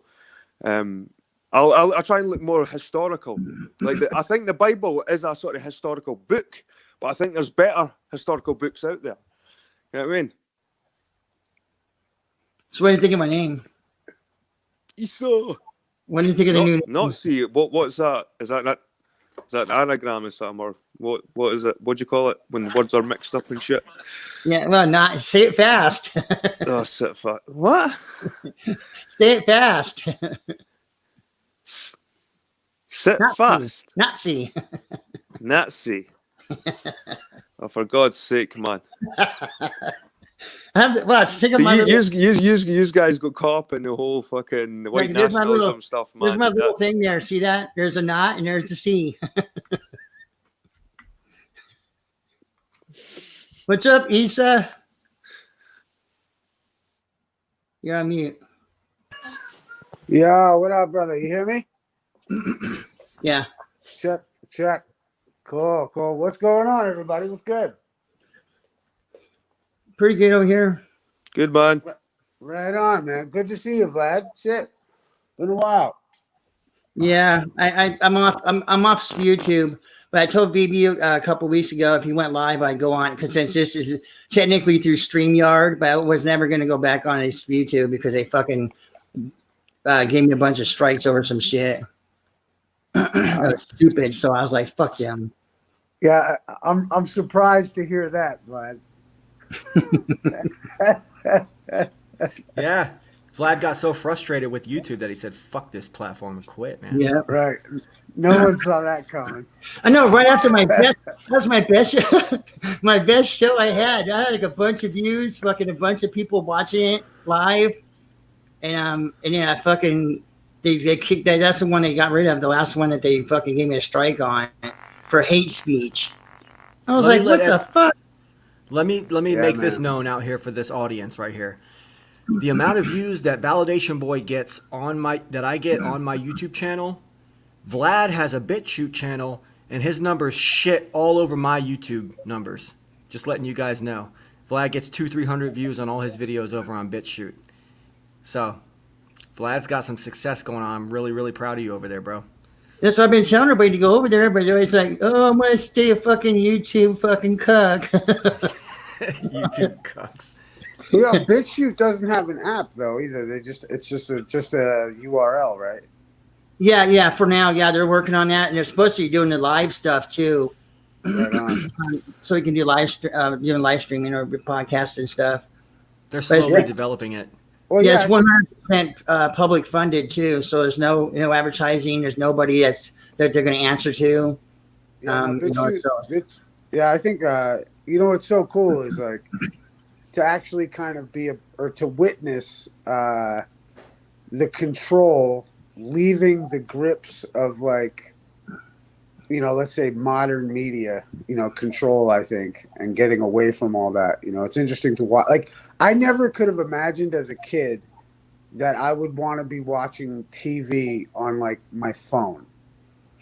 Like I always thought like why would I ever want to do that? And now like I see it as like almost before we've all been like there's no way for us to get out of the grips of mainstream corporate whatever the fuck. And I think it's nice to be pleasantly surprised. I think like a lot of us we forget like how much victory I think we've actually achieved. What do you mean by that? And who has achieved? I think independent thinkers, people that are I guess like ourselves. I think we've achieved quite a bit. Oh, And I think yeah. we don't get any pats on the back for what it is we've done, I think. And I don't think any of us would expect it. I mean, think of how brazenly people like advertise their Patreons, their this, that, the other. Here you are, VB, like, yo, I fucking got a Venmo, guys. What do you think? You know what I mean? Like, we're like ashamed to ask, or whatever. And like, and so also, in that kind of thing, it's like we know that we're not looking for pats on the back because really any of this shit is actually for us. Like I enjoy coming to this is for me to come here and talk to you guys and hang out for a minute. And like even before it was for me to come out here and talk about flat Earth because I was like, yo, dude, I got some questions. You know what I mean? Like you're just like I want to talk about this shit because I'm interested in this subject, and the only people I could find that were into it were also happen to be online, Yeah, and then happen exactly. to be all about like be on YouTube and have a bunch of people watching. What up, Jed? By the way, Right, Isa. yeah, man, good stuff, brother. How you doing, Doing man? well. I seen you were streaming the other night there. Yeah, I got the worst fucking internet though right now. So when I get a better connect, I'll probably do a little more streaming. It's good to see you're still playing the music and that. Oh man. yeah, man. Still sounding good. You still sound Thanks, good. man. And I know that Vlad loves your music as well. Right. I buried on my guitars. I Right gave on, them brother. burial. Hell yeah, man. No, I love. There's who I really like actually is flat accord music. Flat accord. Never heard of that. FAM. Dude's music is really like I don't know. I like it a lot. Is it folky like yours with the guitar and stuff? It's weird, man. It's like Yeah, it kind of is. He's got his own thing going, man. But shout out to Flat Accord Music. Right You know, I on. pick up all the artists out here, man, because like really, that's the only way to break through. I think. Let's get on subject. Issa, what's your take on the fact that now that Republicans and conservatives have realized that liberal types and haters of God's children, basically, is what I like to call them, can never ever be trusted ever again. Like this division in this country is permanent. What's your take Well, on that? I've always been a proponent of forgiveness. So I've always I've always looked at it or tried to look through it that with that in mind. However, it's like, when you catch a thief, it's like, they get their beating. You know what I mean? I don't know. It's like, if you're around, that kind of crap, you're supposed to address it. And the problem is, and this is something even like when I was a little more brazen back in the day, it was like I felt as though, okay, the world around me has gotten so fucking stupid that I've got to come here online and find some way to fucking educate the masses of society so that I don't have to live around such fucking ignoramuses anymore. That's how I felt at the time. Now I look at it like really it's all about, developing your own shit. And I think, everything has its day and its purpose, whatever the fuck. But I don't think I don't accuse them so blanketly, but I also know, and I'll tell you what I do, VB, is I treat them like 5-year-olds. Yeah, That's it. we have all the struggles that flat earthers have gone through out here. This whole struggle, this fight that we've been doing for all these years. It's finally paid off. There's a lot of talk about flat Earth in the mainstream now, and there's a lot more people that are contemplating whether or not the Earth's maybe Yo, not a globe. what's crazy? What's crazy is it's like, I mean, I always feel like I would imagine VB you're like this and Vlad. It's like, we're on to something a little bit ahead of people, and then by the time we get sick of it, is when everyone is getting on board. And I think really what's so good about the way that any of us have been a part of this flat Earth shit is that there's a tidal wave of debate and a bunch of shit that we kind of went through on a microcosm that's going to happen again on a grander scale. And we kind of like ducked under that tidal wave out in the sea. Like we've ducked under that tidal wave and now we're looking at the shore like, wow, all those people are going to have to deal with that great awakening right now. Like, oh God. And like, and that's where I think, people are not wrong when they said like, there's going to be a need for flat earthers to explain this shit. Yeah, I mean, we shit, my pioneered fucking, this. check this out. I'm hanging out with one of my, a family member, and the one guy's bitching. He's like, man, my son, he's 16, and he knows everything. The earth's flat. He's like, dude, this shit is like so big. We don't really even, this is why I really feel like when I hear, we call it echoes of cathexis. It's like, dude, our arguments and shit that we waged back in the day, I think still permeate this whole show. And what I find so interesting, you want to know something that's really kind of wild to me, is I seriously think Cathexis and I did one of the first broadcasts on YouTube about QAnon. Because it was after the fucking it was after the solar eclipse in 2017, and then there was an alignment of some kind of fucking stars. VB, you might know a little bit more about that. And then Q dropped, so we were still bugging about the alignment of the stars, and Cathexis came in talking about Q. I am of the opinion, and I don't know if this is a fact, but I think we did the very first YouTube fucking podcast regarding that drop. And I just, big up to Cathexis, wherever the fuck he is. And, all the good people that were out here, man. Because what a good fucking time. What a good fucking time. Seriously, like, Did for I all ever- the ups and downs. Like, I mean, hey, yo, and shout out to, what? Shout out to Antonio, man. I hope he's all right. Has anyone seen it? What's up with brother? I guess he got cancer or some shit. I don't fucking know. Some shit like that. But he's putting a book out. Yabba dabba do. I like the dude because he brought me into this conversation. So big up to homeboy wherever he's at. But He looks pretty bad, man. He's I He's saw fucking, something. and his mind looks pretty bad as well. He thinks he's going to be some kind of fucking wrestler or some shit, and he's wearing all his bangles and shit, man. He looks like an AIDS guy for the 80s or something, like a raver for the 80s that's got AIDS, and he's on his way out. That's what he looks like, but I fuck knows, haven't. man. I haven't. Yeah, I mean, I saw that he was. I heard that he was a little bit sick, and I saw one of the streams I caught the very end of it or something. And but I just, you got to remember, he was also one of the first folks out here talking about flat Earth, man. Fucking, hey, man, this has been a wild ride out here, dude. Russ is saying that he's transitioning into a woman. Oh no! Wouldn't that be the irony? The fucking irony. I hope he's not drinking that bleach shit. Yeah, That MSM bleach shit or whatever it was called. I know. Oh, with like Patty, some the ramshackle. whole Patty debacle. Oh my god. He like That's committed himself to. hilarious. He's like, you know what? I'm gonna actually do Yeah. this. I'm gonna do it for fucking 2 years. And I'm gonna see these benefits. And it turns out you're just drinking bleach, bro. Maybe. I had this fucking weird dream last night. I'm going to tell you real quick. I had a dream. I don't know who I was with. I was in a car with somebody, and they kept going on a freeway backwards, and all these cars were flying around us, fucking crashing behind us. And I'm like, "What the fuck are you doing?" I wish I knew who it was. It's like somebody I don't even know. Like, get me the fuck out of this car. And the kid making cars crash and thought it was funny. I'm like, this ain't funny, man. Look at them fuckers. They're burning. Okay, that's it. People in Yeah, the woke chat up. are reminiscing about daytime, nighttime. Sexy. Oh, God. Sexy. I just watched that a couple times. Marky What's that? leaky, leak my asshole. What was that? Oh, the fill me up thing with the gas can. Yeah. Oh God. That's terrible.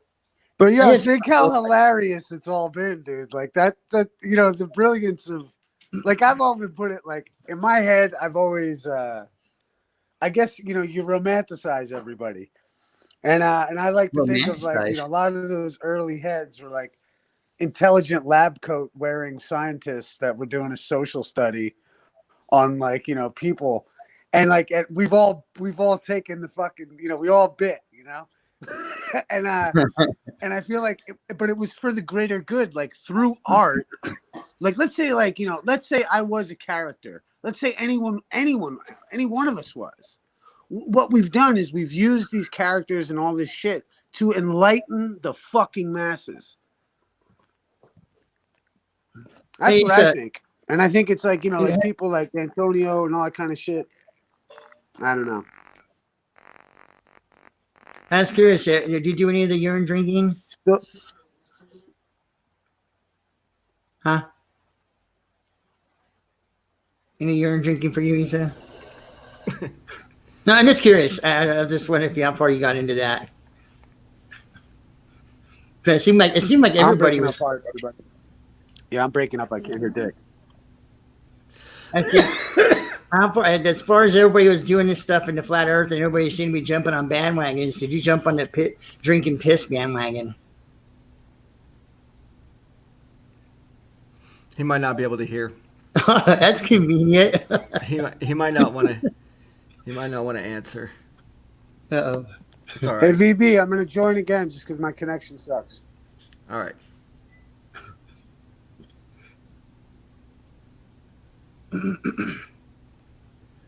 Yeah. This So is, Jen Esau was a Biden fan. was he? Do you think Esau was a Biden supporter or a Uh, Trump guy? Did he answer the question? Did anyone ask him? I don't know. I don't think we did. I don't think BB did. I never didn't. I'm gonna say it's Trump. He's more Trump. Yeah, you Trump? Are you a Trump fan, Lisa? Yeah, Trump man. Yeah, fuck yeah. Yeah. And you know why? And you know why? Because of religious liberty. Like, look, as a flat, like, I can be a fucking flat earther as long as society gives me religious liberty. If you're going to try to take away my religious liberty and say that I can't be a flat earther because of fucking whatever, then you're shutting down my religious liberty, you anti-American communist fucking scum. But under Trump, no one's been able to go to the church for the past 8 months. in America. No, Well, I that's the local government's doing that, not him. Right. The thing is, here's the thing. He and could that's why- overrule that, man. He could fucking overrule No, that no, he shit with all can't. these The little states fucking... have more authority than the state. This is why it gets into the legal topic I always talked about, because we need to understand that, like, the federal government does not supersede. Is it not constitutional though? Isn't it a constitutional right to like be able to like practice your religion? Well, see, the states That's think right. they can override that. Well, each states have their own constitution. Each state is its own country. It has its own constitution and its own people. But the federal government, like, all this breaks down from the IMF because of the bankruptcy system that we have. And so if the federal government is what's going to print the money, but they're using it for the federal citizenship. That's why the state can arrest a United States citizen and You're cutting it. hold the federal government responsible for from You're starting to sound like Timmy. bond that's trade. A U.S. citizen is Oh man, I considered want to hear what you're saying, Issa. an You're enemy. fucking cutting out bad. of the states. That's why a U.S. citizen, whatever it may be, where you're gonna. I'll try to step outside and Issa, say, your can you shit's hear me fucking still up. or not? Yeah, that's better now. Whatever you just did, your shit was fucking up, man.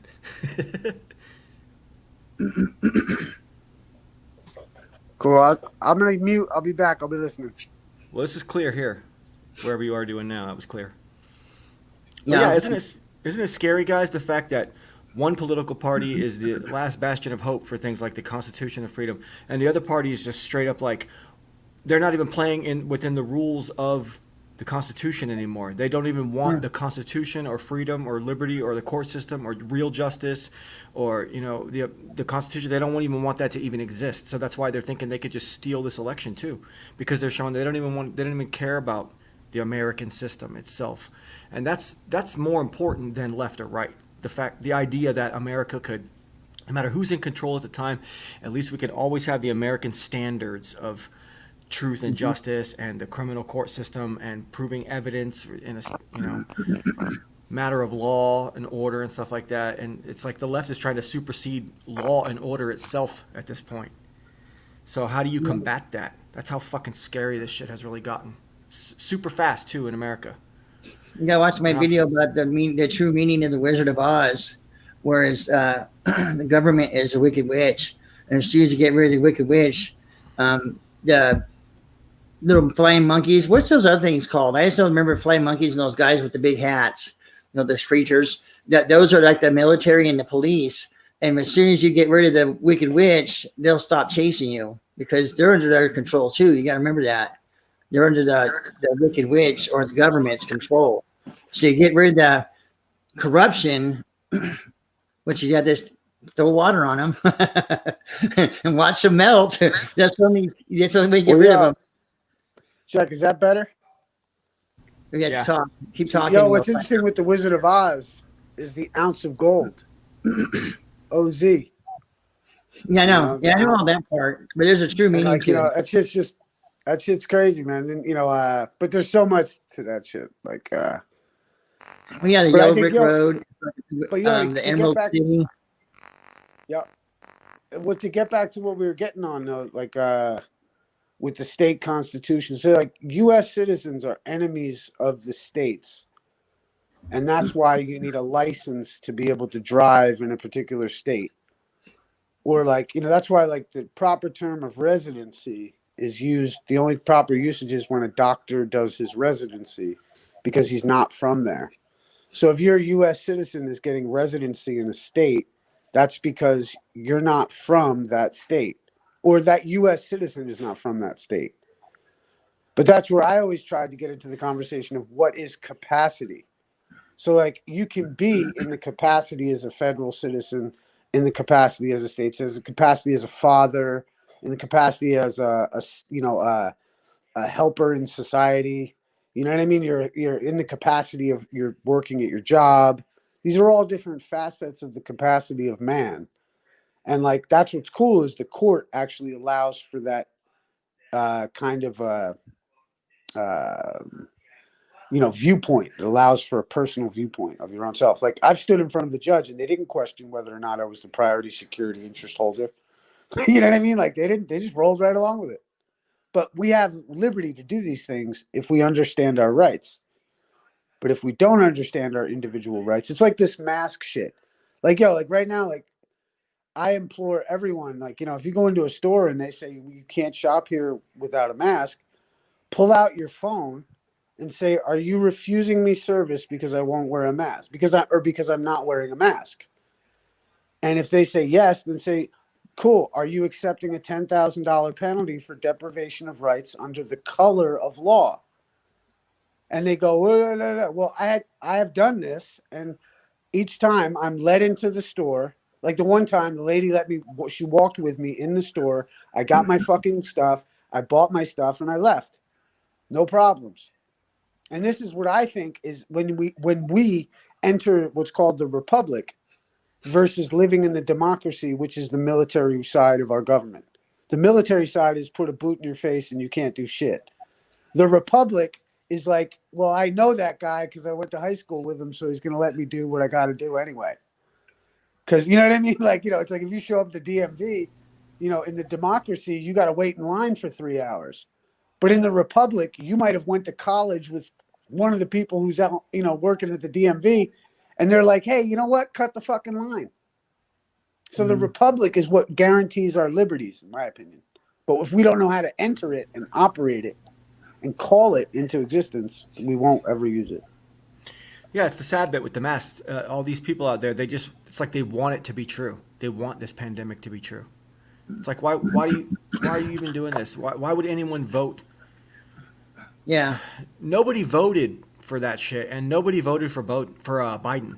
All these fucking illegal ballots, it's all manufactured. No one gives a shit about that guy. Everybody knows that he's a fucking weirdo. Well, yo, I think what's going to happen is, look, it's like this. Like I've heard this theory where, like for instance, with all the news agencies coming out and saying that Biden won the presidency, like the point is that it's like a child with a piece of candy, or some like a thief in a store. He has to leave the store first before you can charge him for theft. Yeah, so yeah. when Biden came out and said, I'm the president-elect and I accept it, and every other news agency went along with it, they effectively became traitors. Yeah. Yeah. Oh, yeah, yeah. And so what's happened is right. So, thankfully we're a republic. We're not going to let the dumb masses decide what the fuck we should do. So I think these people are going to get ripped out of their fucking, their little cocoon, and they're going to have to realize. But I think it's a perennial struggle for liberty. This is why we have to know our rights. Because there is no big daddy figure that's going to wipe away the enemy that's coming after our rights.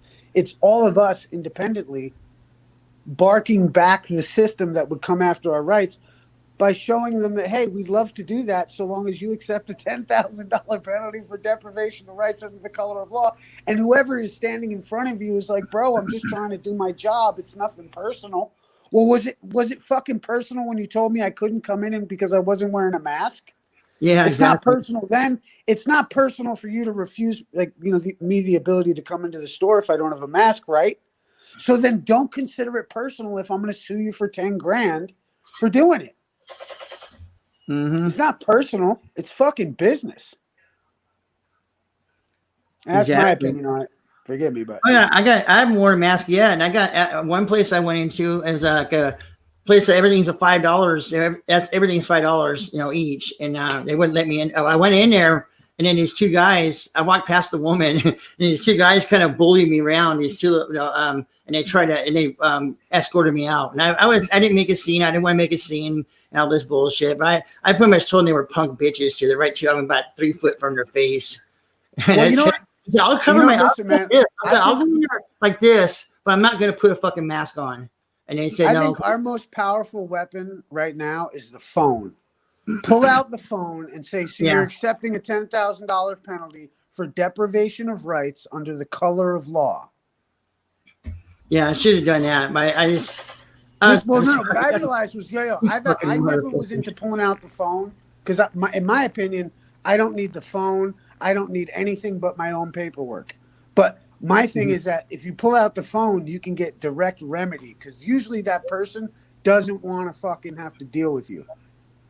Yeah, exactly. Yeah. But that's unfortunate. Because it's like pull out your phone and just say, so you're going to make me leave because I don't have a mask on?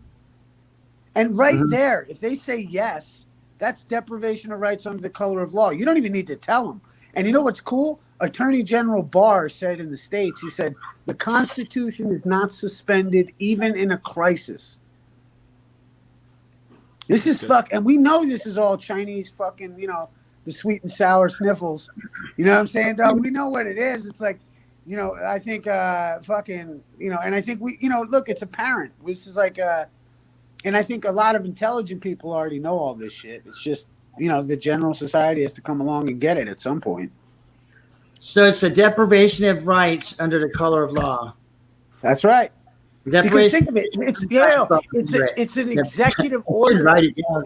What's that? Listen, it's an executive order from the federal government that doesn't have jurisdiction in the fucking state. Yeah. Yeah. They So can't, the point is that just because they go ahead, if I tell you that you have to walk on all fours when you come into my house, you might just walk in and say, dude, I'm not doing that. Fuck off. You know what I mean? It's the same fucking kind of thing. It's like, I can't force you to fuck. I don't know.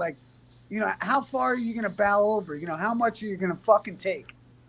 It's weird because it's weird because you're like entering into a business where the whole point of the business existing is to make monetary transactions for items. But then, but then you're inside of this walled area that they're more than likely just renting from whoever owns the plaza that business. Right, but here's the thing: their business is licensed in the federal government, and the federal government says, "Hey, you assholes putting rules on people. You cannot deprive them their rights under the color of law." Deprive them their right to what? Go in and This purchase an item where they can go to a store right next to the next slot in the plaza and purchase items at that store. And right, but maybe here's those the people thing: is don't that turn them any down. company that has an EIN number or a fucking government number with the government, they are liable under these rules. Yeah. And not only that, BB, if there was another store like that, that'd be fine. Like the thing of $5, everything $5 each. There's no other store like that around here that I'm aware of. I think the nearest one's like in Louisiana. But it'd be like if a restaurant. You can just go, okay, well, fuck you, I'll go to another restaurant. But that store specifically, that's the only one within like 300 miles. So they got a monopoly. But you want to use that, yeah. So not a monopoly. It's just the fact that they're depriving you of the right to go to utilize their business because of that stupid mask thing. That's what Issa's saying. Make sure And that's what check this out. The CFO of a company can bind that company to a financial agreement. So you make them an offer. Say, hey, prove to me that your agent didn't deny me service, or else it's agreed that you owe me this much amount of money. I got a case going. How about this? I got a thing going right now where this fucking company was sending me they were like, you need to fill out the claims forms and supporting documentation. And they kept sending all this paperwork. And we were like, I conditionally accept that upon proof of claim that you didn't accept the initial contract as the claims forms and supporting documentation. Then they would send back another bunch of paperwork and file and say, you need to send us the claims forms and supporting documents. And I was like, I conditionally accept the offer upon proof of claim that you didn't accept that these are the claims forms and supporting documentation. And then they sent me a fucking offer, right? 15 grand. And I said, I conditionally accept that upon proof of claim. Well, I said, I'm glad that we all agree that that's the claims forms and supporting documentation. Because now you've made an offer. So that now nullifies your request for any more documentation regarding claims forms and supporting documentation, right?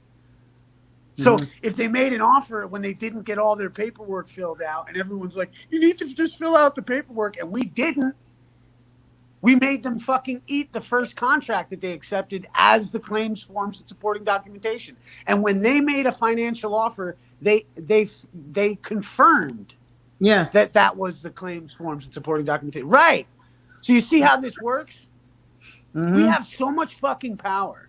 This is why I've been screaming out of my lungs ever since I came out here on the flat Earth. Because I was like, "Yo, this is where our power is, dude." Like, Yeah, but you know, that's what the we're blue. not That's what the. slaves. You know, we're That's not what, fucking slaves, man. but that's what the same. That's the same ideology of these liberal progressives, these extremists. Right, They're but out here here's the just thing: it's like basically going, saying, trying to go. They're trying to go around the law, and they're saying, "Oh, we can do it. We have a lot of power. Let's just Right, do but- it. well, I Let's would just dare- force them to do it." It's like I would okay, so dare- you want a war? You want a civil war? You want a fucking bloodbath? I don't see it that way. What I see, first off, with this knowledge, I see it as totally fucking protected. If you don't have a decent heart and the good Lord didn't bless you with fucking enough empathy or whatever the fuck, you're not gonna get this. So I don't care if you have any like devious fucking thought regarding this law shit, you're fucked. Like Yeah. this shit's gonna fuck you up. Little bit of knowledge is dangerous, and you gotta be think- like, Do you think Trump's going to take this all the way to the Supreme Court, and the Republicans are going to win? And if Yeah. they do, you do okay. And if they do you think that they've been trying to ease the masses into the fact that the Republicans, hey, hey, this is still white Christian America, and we kind of won. We're not rubbing it in your face like the way you guys tried to do. how to about us, you this, know? VB? You were Do you one think of that's the what's going first to people- happen? Listen, I think of it like this. You were one of the first people to come out and say, "Hey, look, fuck the ballers. Don't even fucking tell them about flat Earth." Yeah. You know what I mean? And so I feel the same way. It's like Trump. Trump on the campaign trail, right, was like WikiLeaks, Julian Assange, blah, blah, blah, blah, blah, going in like fucking ripping on like almost Seth Rich material, right? And then when he gets in the White House and one of the reporters turns to him and says, "So what do you think about Julian Assange and his extradition?" He's like, "I don't know anything about that." Yeah. Like, it's just like, dude, for the masses, like, it's like, in my opinion, I would think your opinion, it's like, for the masses, it's good for them to think they live on a spinning ball. For those of us with the deeper fucking whatever, we're like, go. It's like, Yeah, like but that's now you what- sound like Big Brother and shit, dude. Now you sound like you're fucking dude. Well, here's the thing. Winston It's like you Smith saying, over here. well, listen, it's like you saying before, like, about not telling the ballers about fucking flat Earth, right? It's like, why would you do that to yourself? Well, when it comes to mass communism versus freedom and shit, that's one of those things Right, where but it's yo, like, yeah, so- we better get on the hilltop and scream out to all Right, the but dumb like normies if you've and shit. got right, but if you've got a bunch of also like there's a bunch of mainstream Christians that are out there that really aren't going to want to hear about the nuances of fucking enlightenment or fucking economics, but they're totally down with the fact that you love Jesus. You know what I mean? Like, then why fuck that up politically? You know what I mean? Like, You it's think- not. I mean, like, granted, everyone's all about like, but it's not the truth. It's like, dude, this is like, this is dealing with government hurting 350 million cats. Like, I don't know. Each one teach one, man. Like, the only person you can really affect is your own and your family, man. Well, I don't Yeah. know how true that is. I mean, look Well, at not the affect, but like you have the right to teach your child whatever you like. You don't have the right to try to force your opinion on somebody else. Yeah. Not that you'd be forcing your opinion on your children, but that's called parenting also. So I don't know. But see, that's how culture Mm-hmm. passes down. And like someone in here earlier said something about this is a revival of a Christian. Jimbo Khan says, what did he say? This is a revival of hardcore Christian, ways of thinking and stuff. Well, I think I think in some sense it is. The Oh, point Barry is you gotta- Mansfield. Let me read this. Barry Mansfield says the YouTuber called Left Field thinks that this whole era is a quote Christian revival agenda unquote. He has similar ideas to Jed, or has explored those ideas at least. I mean, Jed suggests that there's some kind of conservative unseen force that's pushing all this insane liberalism on us so that we backlash and become more hardcore conservative. And if that's the case, can we become more conservative but at the same time embrace all these extreme leftist Nazi ideals of like where's this line drawn? It's a weird power dynamic Well, because one part I of it don't is good. think, Yeah, let's have a Christian revival, but at the same time, does that mean that the Christian revival is then going to cause like a genocide of people, which is obviously not preferred, you know? And where do we draw this line? Where do conservative moral values lie, and who has the right to possess that mentality of conservatism? Well, I've seen the rise, man. I've seen the rise in right-wing groups over here, and getting like anti-immigrant, It is? It's all on the rise. And it's all because of this new Progressivism. thinking, this new push, this new hard left wing, this aggressive left wing is pushing people who stood in the center more to the right, and people who stood on the right more to the extreme right. It's also making And it's also this making this is what's leftists happened. more extreme on their side too, because then they feel like they have an enemy to fight against now. They're fighting that white patriarchy. Got to take down them white men. See, though, I don't think people are that radical. I don't think. I think what happens is you wind up. You know women out there who have their head shaved with the pink and the green. Oh, no, but right, and but they're there's- straight listen, up there's- man haters. but and check like, it you out. know, they're like a manager at some store, and they Hold got on, white hold dudes on. that are their employees, and they like fuck with them and fuck their lives up and shit because they have that power because they're so fucking vindictive and shit. Right, like but I think a power lot of dykes those. and shit. I think a lot of those types are actually starting to learn. To be honest, I think They're starting to grow up and become wise and have that because as you get older you become more conservative what's because that it's line? wisdom If you're and not it's the truth if and you're not shit. if you're not a liberal under 30, you have no heart, and if you're not a conservative after 30, you have no brains. Yep, exactly. You know what I mean? So it's like I think when we were but I also felt like back in the day, this is what gets me, and the only reason I support the president in this regard, because I was always very apolitical as far as political parties were concerned, but I was always rebelling against the idea that we were in these constant wars. And so we were, I think, justified in rebelling against this system. And what happens is the 1 second we are given what we want in the political sphere, the left has picked up or tried to pick up the banner of political protest that we left. Do you know what I mean? They try to, Yeah. I think anyone who was protesting and was like a quote unquote anarchist back in 2003, 2008, we were justified because we were literally dealing with the idea that, hey, George Bush, who possibly was a part of fucking the JFK assassination, Arbusto oil, part of the whole fucking cabal of Twin Towers too. Right, The Twin Towers too. brought down the Twin Towers potentially, and fucking you guys are all going to go to war for that. We rebel against this. Fuck this. Blah blah blah blah blah. And I had a lot of friends that went over there, and I love them to this day. And half of them will be the first one to tell me nowadays, shit, dude, you were fucking right, because we were like, no blood for oil. Fucking, those were our slogans back in the day.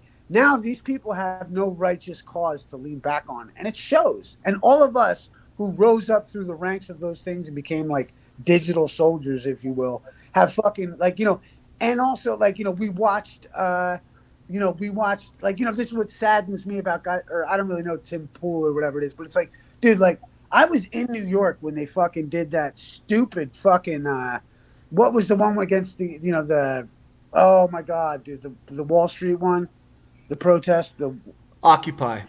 those losers, when they Fakers. stepped on the scene is when everything went to fucking shit, dude. They were the They were co-opted the ones. They biggest weren't. fucking cucks on the block. They were little fucking big rim glass, bike wearing, fucking coffee drinking, just limp wristed soy boys, fucking trying to put a finger in the air at Manhattan. Me and a friend of mine who were fucking protesting back way before them.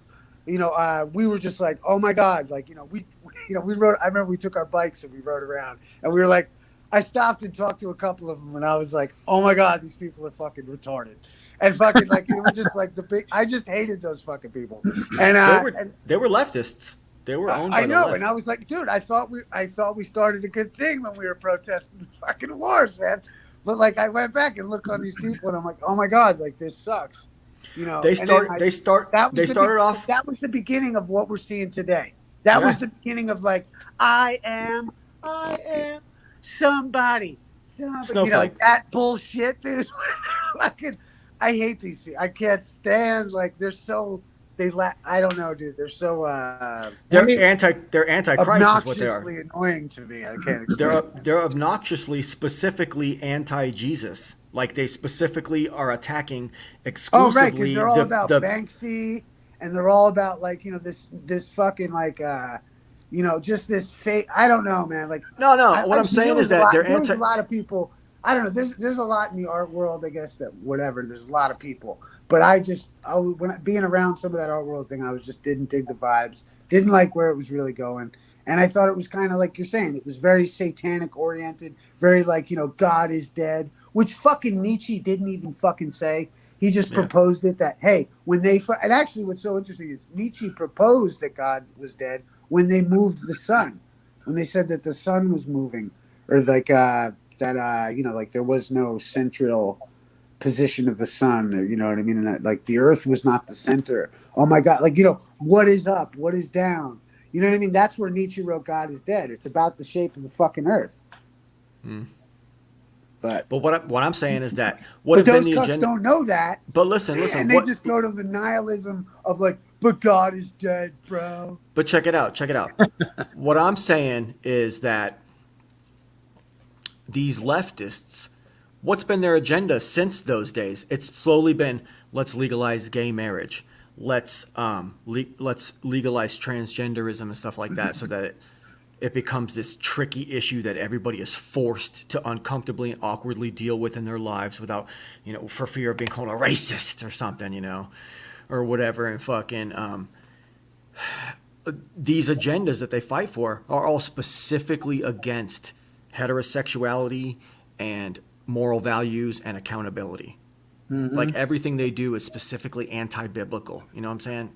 Like they're going straight for the tenets of Christianity. That's what they've Well, been no, doing this whole they're time. part of. You know what I think, dude, is you've got also kind of like it reminds me of like the merry pranksters, but not them, like the Discordians, like almost like that kind of like destruction of everything.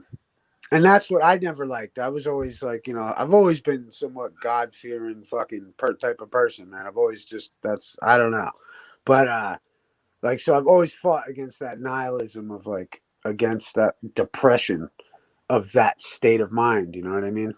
I think you all kind of go through it, but if you don't come out of it, you wind up really just, I think you wind up in that position where you're going to destroy everything. That's why flat Earth is such a big deal, because it changes your Your philosophy starts with your cosmology. With what? What does it start with? With cosmology. Oh, okay. You skipped out a little bit here. I started with ology. Oh yeah. Like your philosophy is is kind of dictated by your cosmology. Mm-hmm. Because if you're meaningless, then life is meaningless. But if you're God's little snowflake, then you're God's little snowflake, man. You see, that's what I've been saying for decades. Because the whole evolution thing, you came for nothing, you're going to be nothing. So what does that leave? It leaves you as you are nothing. So you have no value of yourself or others. And then, I used to, right? Think of it like this: you'll kill anyone because it doesn't matter. Exactly. Do whatever anyone tells you, and you're worthless and useless. So you'll let someone abuse you and run all over you. Yep. There you go. See, I've been telling people that for decades. I've recognized this years and years ago. And it's like everybody's like, no, it's not what it is. I'm like, the fuck? Especially all these newer generations, because I was just barely creeping in, back in the 80s when I was going to school. It's just barely creeping in. It was just kind of something they touched on. Now it's the focal point. So I know that's what it is, because that's what it's based on, is nothingness. And unfortunately, I got a niece that's caught up in this shit, and she's a fucking school teacher too, on top of it all, and she's teaching all these kids that they're nothing. We're nothing. Oh, we got. Well, I find with that kind of stuff, we got echo. it's kind of go in. You deal with yourself first, and after that, It's the foundation. Check it out. It's the foundation of their tyranny. this idea that you got to make people believe that they're worth nothing so that they sacrifice themselves for the greater Yep. fucking good, which is communism and tyranny and whatever the fuck There you shit go. agenda they want to put us through. Satan's fucking agenda. That's exactly it. All right, so I guess BB's got the echo. But yeah, I've been saying that, and once you have you know that you have value, your whole mindset changes, and you treat other people differently too. And you treat them with like they have some kind of value, even though some of them are assholes. You just try to avoid. I try to avoid them, but I don't. I don't have no hatred towards anybody. But there's things that people do that I don't like, and I don't agree with it, and I don't. I try to separate myself from them people. You been sitting down and standby, Jed. What's up? Man, I need to smoke. All right, man. My daughter just got up Oh. and she's like wandering about. She's half asleep, so I had to go and well, my missus is seeing her now. So, and I rolled a wee smoke as well. So, what were you talking about? What were we talking about? Just the politics stuff and the meaning of life, stuff like that. the law. Well, I suppose like Oh. when you think about the law, like there has to be a victim in any crime. You know what I mean? And this is where they probably get away with the mask stuff because they say if you don't wear a mask, you're spreading coronavirus. So then there's victims. So this is Well, where they that's not- might be able to pass a law for it. Yeah, Like a parking, like if you like a parking offence isn't like really a law because there's no real victim.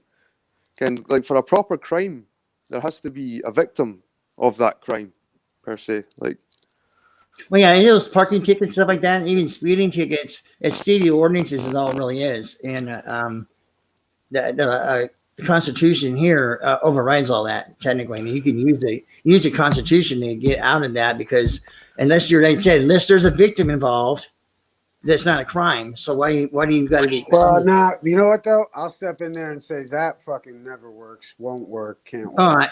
Well, yeah, because What I think, what it is that you're dealing with the crime. The crime was not the crime, but the violation was against quote unquote the state, which Yeah. the citizen has the agreement with.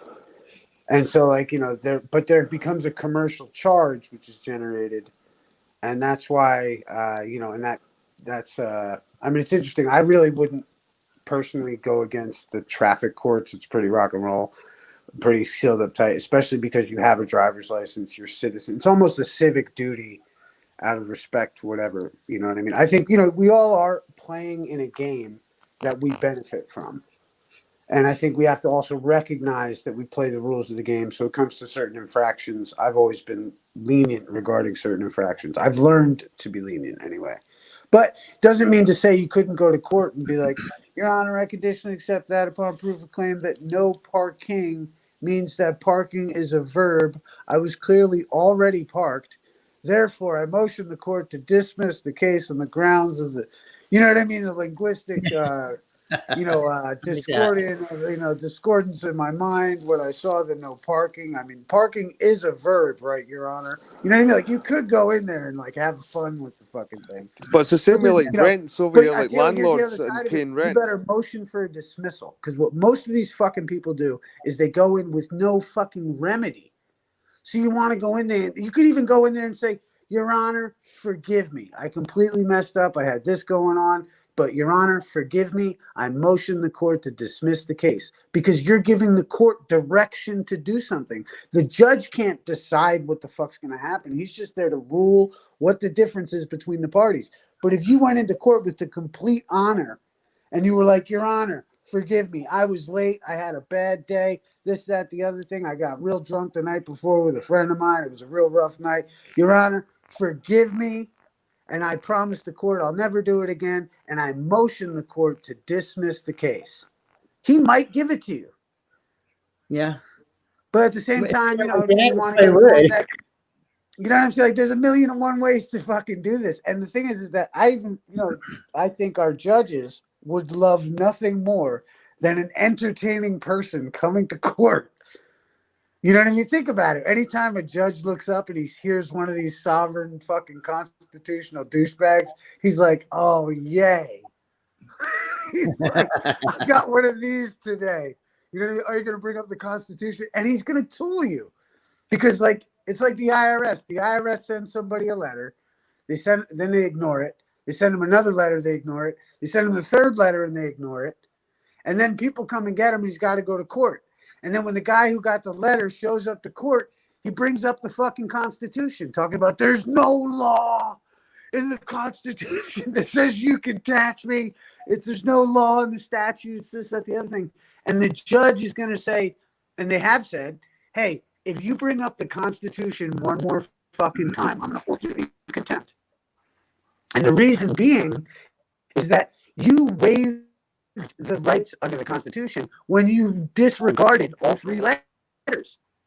Now, you've got a fucking contract, which is outstanding, which nothing can save you from, not even the Constitution, because you agreed. Yeah, exactly. You forfeited it. You forfeited your license and stuff. You're cutting out again. You're ecstaticy, like you're on a bad phone line. Are you to your landline that's next to a storm?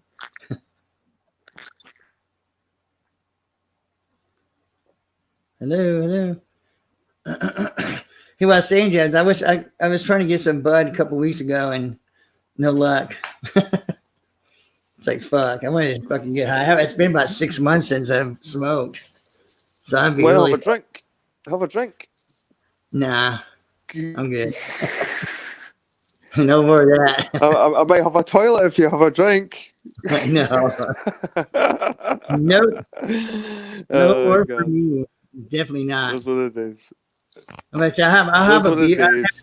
I have a stout, but just one stout. You know, I like the dark beers, but liquor, I'll never touch liquor again.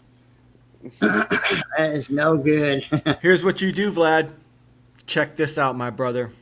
Yeah. I don't know about your state, but in my state, there's now something called Delta 8, and it's fully legal. What's that? Delta 8 is a cannabinoid that is... Now, Delta 9 is the part in traditional flower buds that gets you high. CBD is like a Delta 3 or a Delta 4 or a Delta 76 or whatever the fuck it is. That's what CBD oils. But in the state of Florida now, Delta 8 is the very closest one to Delta 9. It's not like K2 shit or nothing. This is pure cannabinoid oil. So it's basically, it's super jacked. Listen, it's super jacked up CBD that you can get a nice feelen from. And I was fucking toasted, dude. And I've been fucking. This is the only shit I've been fucking with for the last like 2 or 3 months. I haven't gotten flowers, actual physical street stuff. My sister had one of those. I'm illegal.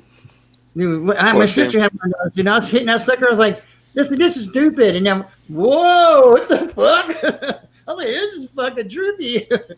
It hits you quick, man. Once it hits you, like, holy fuck. Yeah, no, I need to find where I need to get that. What is it called?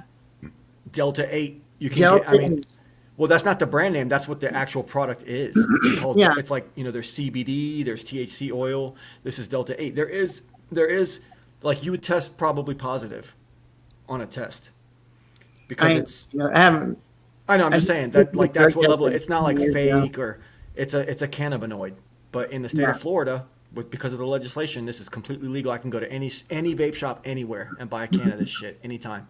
I never have to rely on a guy. What's going on here in Alabama? I don't know where my sister got it. I just think she had it and fucking, I was fucking toasted.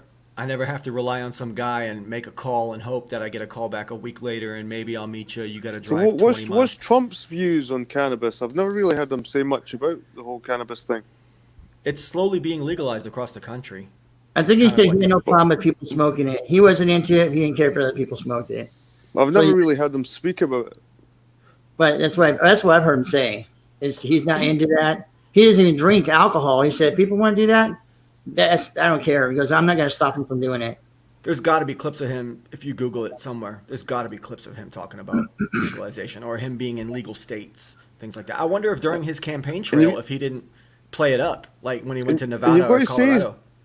he's quite a multicultural president. Look at all his family members and that. Look at all his wife. He's all these people that are connected in his family. They're all foreign and they're not Americans. And he's got like Jewish like grandchildren and shit. And he's a very multicultural president. He's Anybody's so racist. everyone he surrounds himself with as well. Like they're not Mhm. Americans. Yeah, they're all different kinds of Europeans and this, that, and the other. Or you know, He's so racist, though. yeah, everyone says he's racist. Yeah, they tried to say that Amy Coney Barrett was racist when she adopted 2 black kids from Jamaica. They said, That's "You're what made her racist racist, white though. patriot." That's Oh. what made her racist. Yep, because it's never enough. You're damned if you do, damned if you don't. You're damned if you do, damned if you don't. It's never enough, right? Never enough. Yeah, that's why you never give in to him. Like who was it though? I was actually impressed with which rapper fucking went and 50 said a bunch Cent? of shit, huh?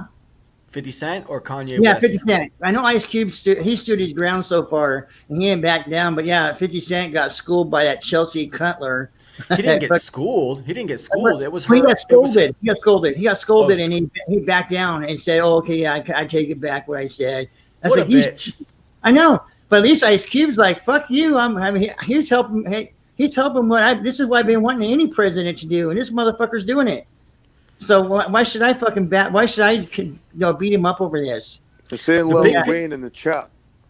They're saying Oh, yeah, it's yeah, Lil Lil Wayne Wayne in too. the- in Yeah, the he chat. stood his ground too. But I'd say that 50 Cent was the one I was thinking that backed down, that got scolded and then ran off like a little fucking punk. Here's the thing, man. It's getting really weird because think about exiled lioness. Okay, so she's a person of color with conservative values that wants to come to the white man's land and get all the blessings of our awesomeness and shit. Red flag. basically. So Red she- flag. Red flag. You know, I'm just saying she's one of these people, right? So she's conservative, but so there's this new idea that there's this hashtag walk away, and all these people that weren't traditionally part of conservatism are now trying to become conservatives. But does that really make sense? I mean, it's just such a gray area, you know? That's beautiful. Things are getting so mushed together. It's becoming Yeah. unrecognizable. You can't recognize what a conservative really is nowadays, or what a real liberal is, or it's becoming so mushed together. It's like And it- these ones look like liberals, but they've got liberal values, I would say, but they like Trump. Now, well, I don't know. What's the attraction with all these foreigners with Trump? I don't get that. Well, they're coming here to embrace the American dream, which is established under essentially white patriarchy. But they're coming here to reap the rewards and reap the benefits of it. They know it's awesome. So a lot of them, they came in, and at first, when they come in, they're liberal because they know, oh, the liberal side of the government's the one more likely to give me all these handouts. But now the liberal side of the government is becoming communist and looking real shitty. So they're like, wait, the American dream comes from capitalism and more Republican conservative type values. I better support them now. That's Yeah, what because they're realizing. they're running away from the communist bullshit. Yeah, they're running away from this new progressive left. But someone like Exile Lioness, she comes from where is it? Like Lebanon or something. Lebanon. I think it's more because it's is it more a pro-Israel sort of thing going on over there with the Yeah, that Middle too. Easterns? Because Anunnaki is similar. Remember that guy Anunnaki that joined my hangout? He was like a male version of That's He BB. was a- Exile Lioness. He was a male version of whatever. He was. No, he had similar values to Exile Lioness. He liked the American way and all the rest of it. And he was Okay. from the Middle East. He had all these. You can relate to her in so many ways. You know what I mean? Yeah, yeah. And these are the kind of people you don't want, really. At the end of the day, because No, they're not Adamic. They're not Adamic, so they're never going to have equal rights to you in America. And so. And you're America. Yeah, that's the thing. Yeah, and that's gone. The chance for something like that's gone. But why? Why can't we have that? In China, that's what they have. In different nations in Africa, that's what they have. In the Middle East, these countries have it where, like, if you're an outsider, you're not really welcome here, and we don't really give a fuck. Too bad, so But Chi- sad. But China's communist, and so are a lot of these African countries. They moved over to communism and socialism as well. If that So is that maybe what a white nation's going to take? So didn't Adolf maybe Hitler? maybe that's what happens in a socialist country, that eventually you get rid of the immigrants.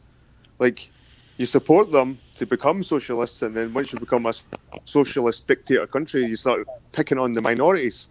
Because I they're mean, technically like, a burden at that point, right? Because if it's supposed to be probably. about us for our people, then those people are not part of our people. Why are they reaping these benefits? Shouldn't we save them for our own people? Is that what the Nazis were trying to do in Germany? And was it necessarily so bad that they were doing that?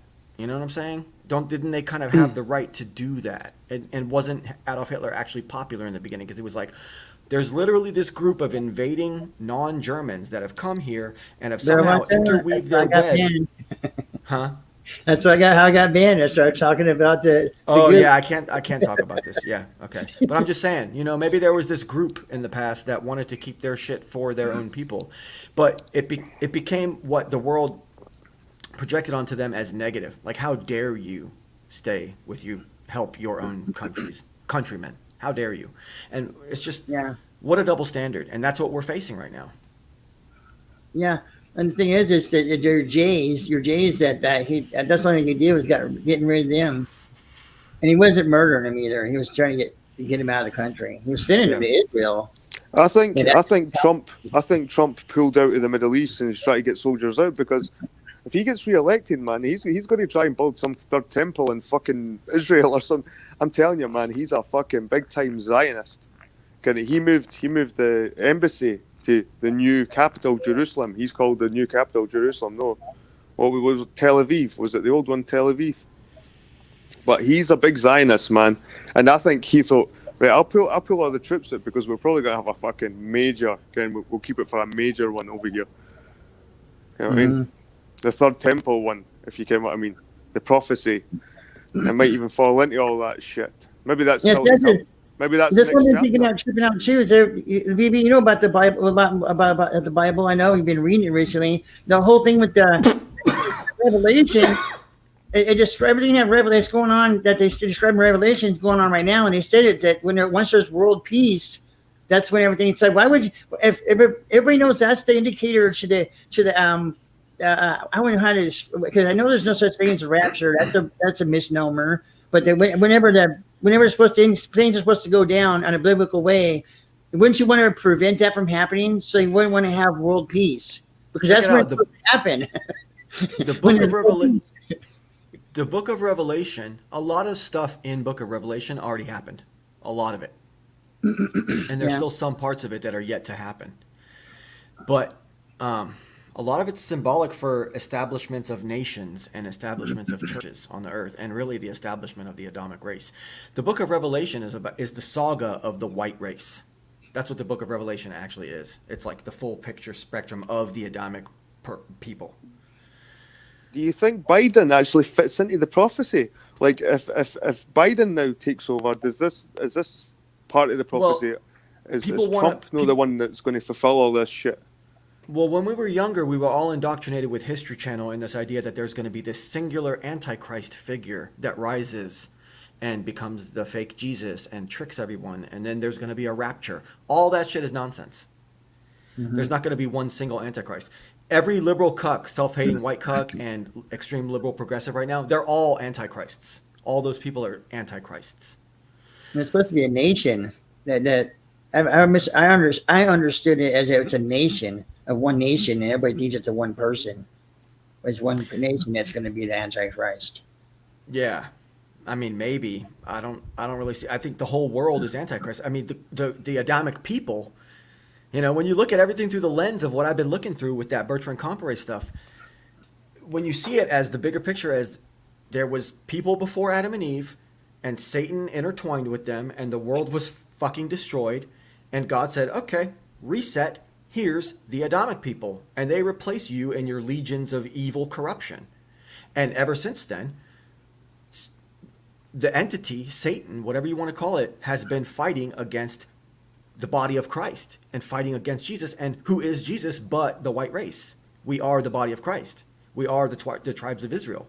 And then all the things about the patriarchs through which Jesus was born, they all come purely through from the original Adam. And that's the whole thing, is that Noah's family stayed pure genetically. And Judah, the tribe of Judah, Benjamin, all Isaac, Abraham, all the way down the line. And that's why Jesus goes and says his lineage, because Jesus is the body of Christ. It is the white man. It is the white race, the civilization itself, current civilization, the Christ. We are Christ. Why did Jesus die on the cross? Why did he? It- Why did he die on the cross? to redeem the Adamic people for their sin of going continually and eating from the family tree that has the knowledge of good and evil, and eating that fruit. So he sacrificed us for sins we've may have committed, even though we weren't born, kind of thing. Yeah, but it's maybe not for each of us individually, but for us as the body of Christ. You know, we all kind of receive that benefit from what he did. I It's just not don't us. roll with that shit, man. I just don't get that, man. Like, just to put a burden on you before you're even born, and then to make out like I've Is the saved burden you. not true? I've now, Is the I've now saved you from that burden. And it's Is like, the burden not thanks true, very Jay? much. Thanks very much, Jesus. You saved us from something I've not done yet, or have I?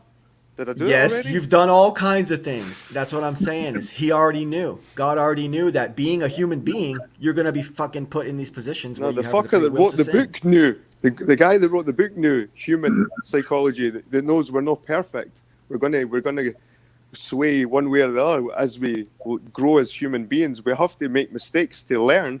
Like, we can't be perfect our whole lives. Again, like the only way we can learn is by making mistakes. And You if see- that's sinning, fucking, I'm a sinner. And But at that's least what. I'm knowledgeable. That's why specifically in Genesis 3:15, that's why God says to Adam or to Eve, there's going to be an eternal strife between your seed and the people that are not your seed, and I'm going to come back one day to fix that. So God already is Jesus in Genesis. Like, people don't understand that the Old Testament and the New Testament, none of it is, quote, Jewish. It's Hebrew. It's the Christian faith. And Jesus is in the first book of Genesis because Jesus is God. And God says, I'm going to come back and be the Redeemer that redeems our people. Because I already know you're going to, because you already just did fuck up. He told them first rule, don't eat of that, don't mix with that family tree. First thing they did, mix with that family tree. Then he comes right back. I knew you'd do that. You failed, but I'm still going to redeem you.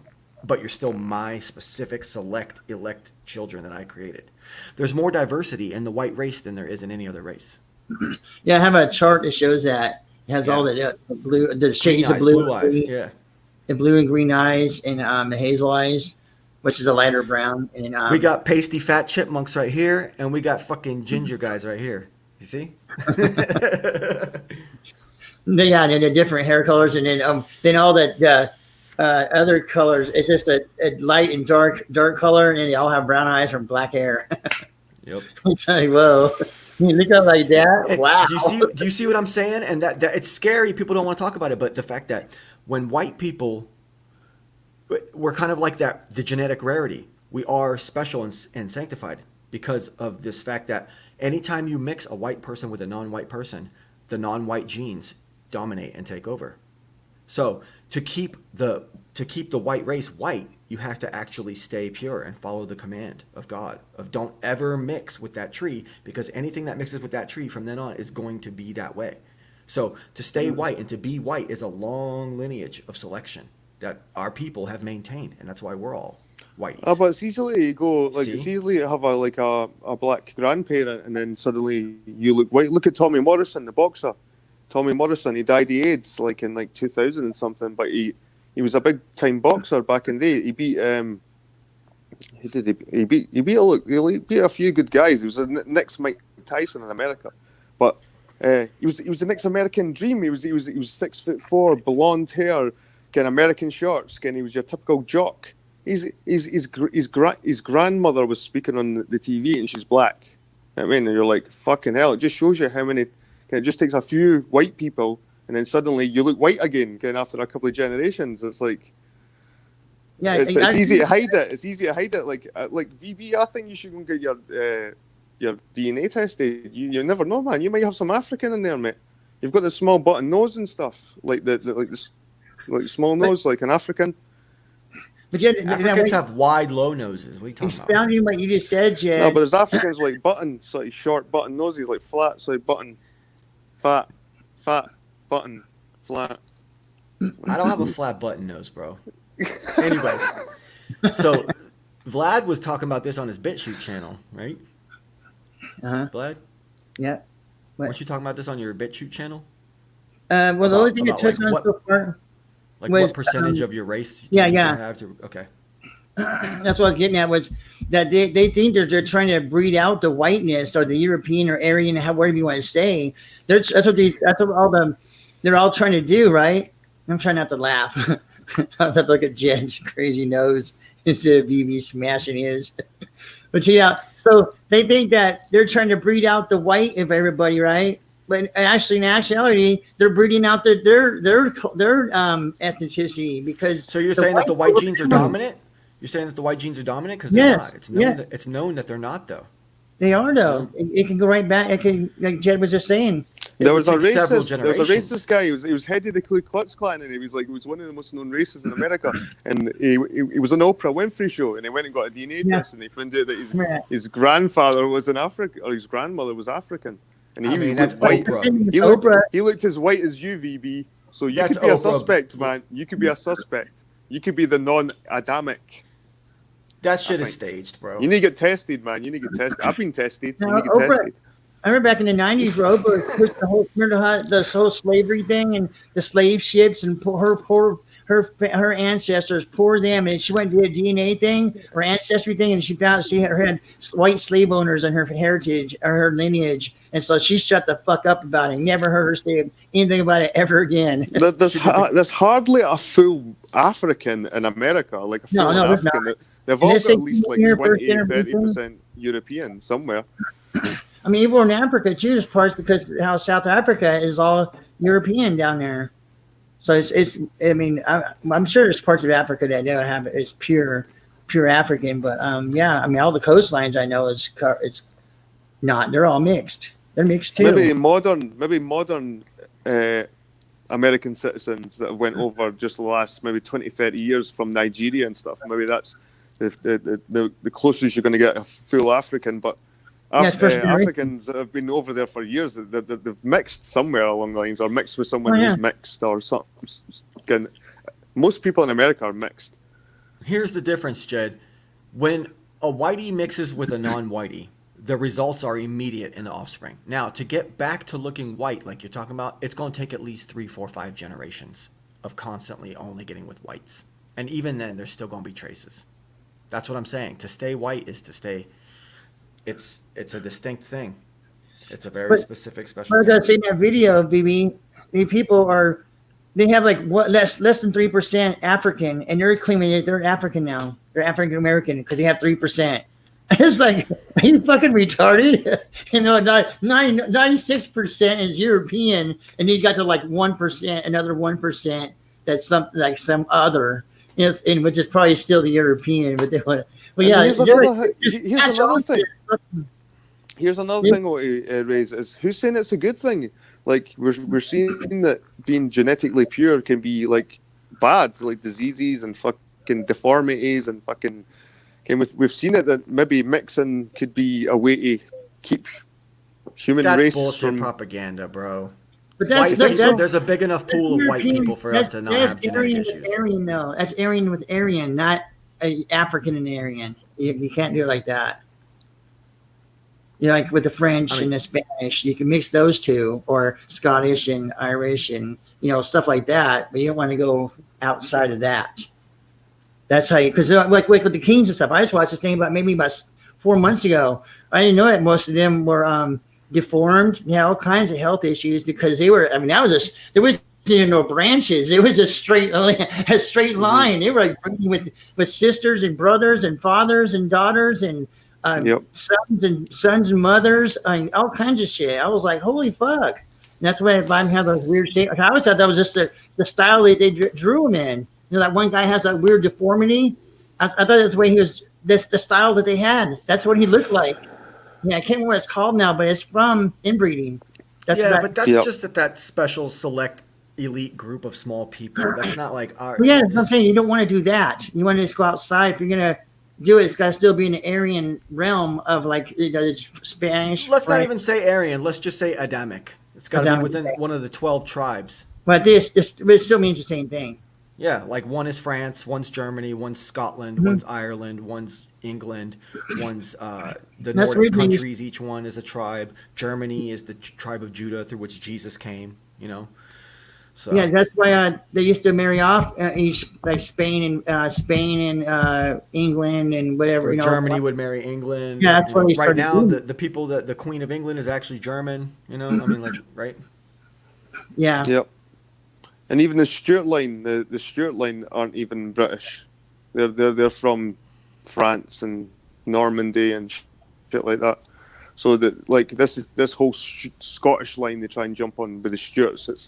It's not Scottish. This is the thing. See, back in the day with the Irish kings and the Scottish kings, the High Kings, before all this Norman shit that came over, we had a system of tanistry, which meant if the king died, the next person in line was either like a brother, somebody that was able and fit.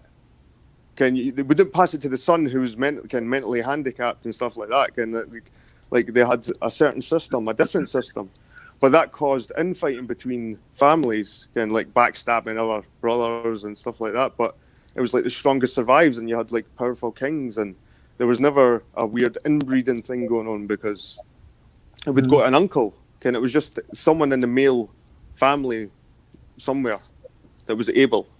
But it seems to be the Norman and this European Latin, should we say, royal dynasty that came over to Britain, and they like to keep it in the family lines, and they started getting inbreeding within families. I think that's a really Jewish thing as well, in fact. Oh yeah. And it isn't a Celtic Irish thing or Scottish, and we never done So, that shit. It was La- tanistry. Latin, is that kind of like Central Europe, like your Spains and your? Is that what The Latin means? languages are the French and the Italians and the Spanish. These That's are what they are. the Latin They're languages. They're not Anglo languages like English, Scottish, and Irish. Nah, Germanic like German, English. They're different from the Latin. It's just weird they call Latin America the South America here, where it's all like Mexican people. Why do they call that Latin America? It's a Spanish Portugal. influence. Yeah, Portugal. In Portugal. Spain. That's the Latin. Yeah, because I was like, why do they speak Portuguese in South America? How does that work? And I looked it up, and that's how I found out that Portugal like really went down there, and it's Spain. And when I look at the world and the way it's going, I see, like, I know a lot of people blame the Jays, but I see a very, very strong papal Latin influence in it all as well. You know what I mean? Oh, yeah. That is strong, and they're fucking Europeans. You know what I mean? They're like proper Europeans. That's why it's tripping out, because everybody's thinking that like with Mexico and stuff. Well, Mexico is basically only speak Spanish because the people were from Spain. The further south you go down, at least to central Mexico, they're light complected. They're like really super light complected. I remember my grandfather, he used to watch the Spanish channels back in the day. He's like, why are those? Because the Mexican women in Arizona, they're like dark complected because they with the lost tribes of Asia, they mixed with them, giving them a darker complexion and certain looks. And then so my grandfather would be like, why are they so damn good looking? I'm like, because they're from Spain. They're Spanish from Spain. Because most of those was Mexico City was where most of the broadcasting was coming from. And because I've always known that. But yeah, I mean, because I've been on the TikTok, right? And I've been calling out all these stupid indigenous, because this is Indigenous Month right now, right? November is Indigenous Month because of Thanksgiving. So they're on there doing their little fucking dances and shit. And I've been saying, I'm fucking indigenous. I'm I'm indigenous. Huh? I'm an indigenous. Yeah, no, well, yeah, so I say that because I looked it up, and they say about 16,000 years ago is when they came from Asia, and that was through the land, which is the Alaska and the Bering Strait, what I've been saying forever. But I found out too that the ones in South America, they came through the ocean. They followed the coastline all the way down from California down to Mexico, all the way down to Brazil and everything. So they're all from Asia. I remember I've been telling you guys this. I've seen this thing back in the 90s where I found. I've been telling you this. Listen, so I've been calling them out, calling me like, you look like the lost tribe of Asia. And they're like getting all pissed. I'm like, you're I not. remember VB. I remember VB saying that Africans were in America first. I It's a know. theory. It's a theory. You No, were I think running they with it quite hard, man. You were running with it quite hard at the time. Well, it's a theory, and it kind of makes sense if there was pre-Adamic people, and we have all these So- different ancient structures that were already here in America before there was some kind of mud flood or whatever the fuck it was. That I've been watching those dumb channels, man, and but the more I listen to it, the more it sounds like it's feasible. It sounds like there's been these resets on this earth because there's all these ancient fucking buildings that all have these same exact, really complicated styles, and it's like, how were these people that were riding around in horse and buggy and could barely shit in a bucket? Okay, how are they building these intricate fucking 7-story cathedrals in the middle of nowhere in a desert in the Podunk town? On the Because first they never year had that they set it? TV and internet Yeah, but- to fucking Yeah, there was a distract lot- them. They could sit Yeah, with exactly. a That's piece what of they stone say. and carve all That's day. what they did. That's all they did. Yeah, but Yeah, why would right. they have that level of artisanship, and how were there so many of them? It's That something doesn't- we've the lost, math doesn't man. add It's up. something we've lost, and you can see it in the buildings today. It's the You're modern saying buildings. The Yeah. people who were these podunk dummies that had no skills and were just going out west to try to find They gold. weren't.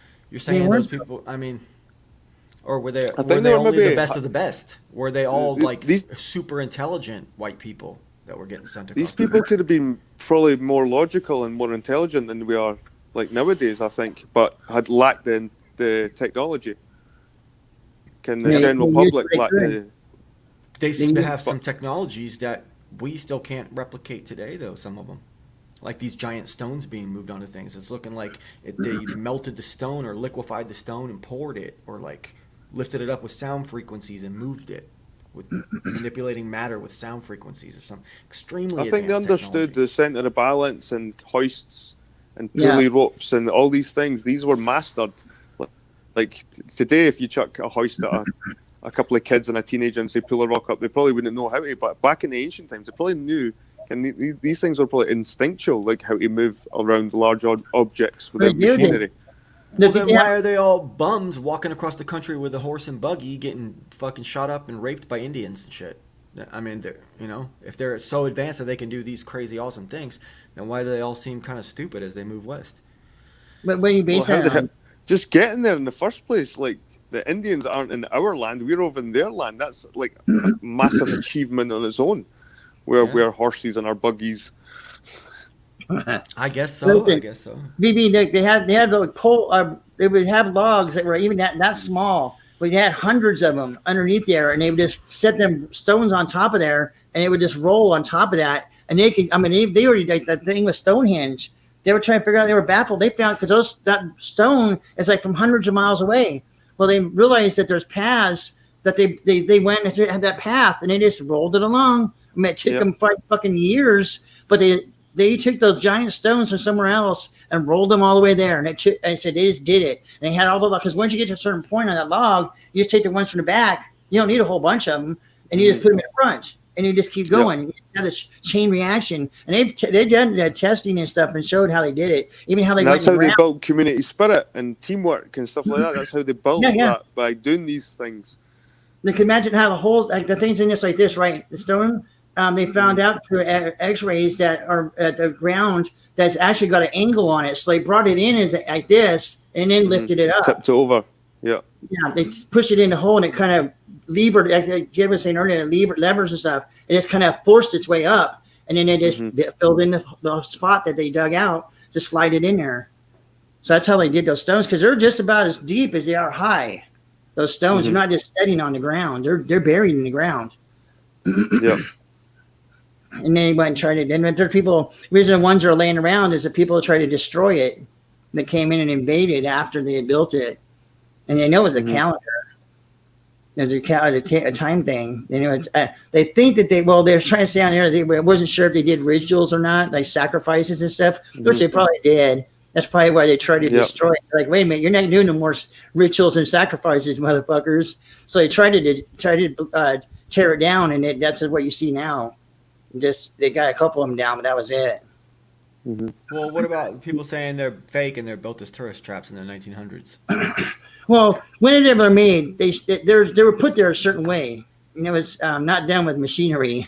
They, like I just said, they have evidence of where the ground was dug out and then lifted them up, and they even did a test on it. Said, hell, this is you don't need like 20 guys, not even that. You just need because they're pulling pulleys and stuff and all kinds of crazy stuff that they did. There's been a renaissance in the past of like ancient things, and in Scotland there's even castles that were complete rubble in a field, and they've half built them in the 17th century just to give the landscape a sort of dramatic effect and stuff like that, and attract tourists and stuff like that. Like, so that in a way there is truth to what VB's saying. Like, a lot of these things were reconstructed, but they were there originally. Like, if you look at old maps, like, there were castles that were destroyed, but then they rebuilt them, or churches. A lot of churches were burnt down during the Reformation, and they rebuilt them in the same style they were before.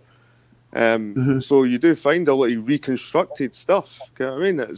But it doesn't mean that it was reconstructed because they're trying to hide something. You know what I mean? It's like a lot of these things were destroyed, were rubble, and they were rebuilt. Like, even Stonehenge was lying in just in bits everywhere, and they've kind of tried to figure out how it stood.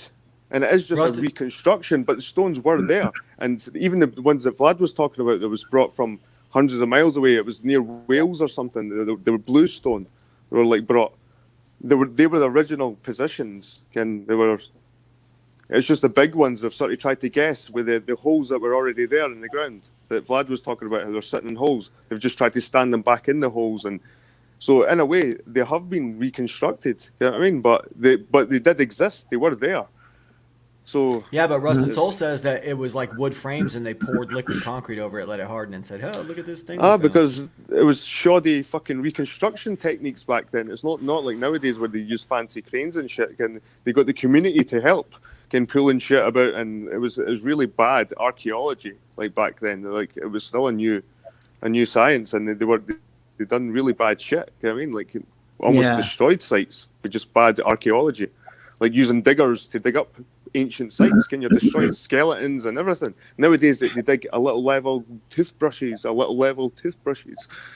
the old days it was a digger, a tractor, a fucking spade, shovels, and it was just shit. It was just really shit.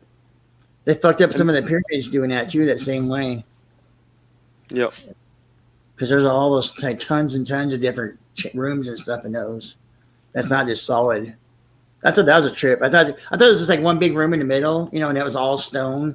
There's like rooms. I think the Sphinx could be one of those things we're talking about. Like, it was some kind of ancient monument, but they've slapped a head on it, like, to make it look cool for tourists or some shit. Like it could be half rebuilt, again, like half modern, half ancient. Sphinx is cut down into the ground. That's like somebody came in and dug ground out. It's not something that was placed there. It was subtractively created. It was like a carving where you subtractively create it instead of, build stuff. So it was kind of like, so the land around it is at a certain height. Is over time, has that land risen and they just dug something out that was already there, or did they dig out the Sphinx just 100 years ago or 70 years ago as a tourist attraction? The question. Maybe it wasn't always there. Well, at the Grand Canyon, they just recently dug that out, didn't they? Yeah, I'm telling you. I think I've already told the story where I grew up. I'm from the Grand Canyon State, and I lived in Phoenix, which is probably about 200. I think it's about 210 miles or something like that from Grand Canyon. Never went there until I was like 32, and I was like, I seen pictures my whole life and everything, seen videos.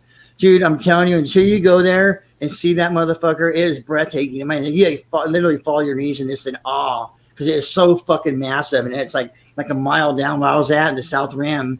It was like a mile down, and it's just like fucking 5 miles long. I mean, you couldn't even see the other side. It was hazy, but it was breathtaking. I mean, it was shocking how immense that fucking thing is. It's not just like a little ditch.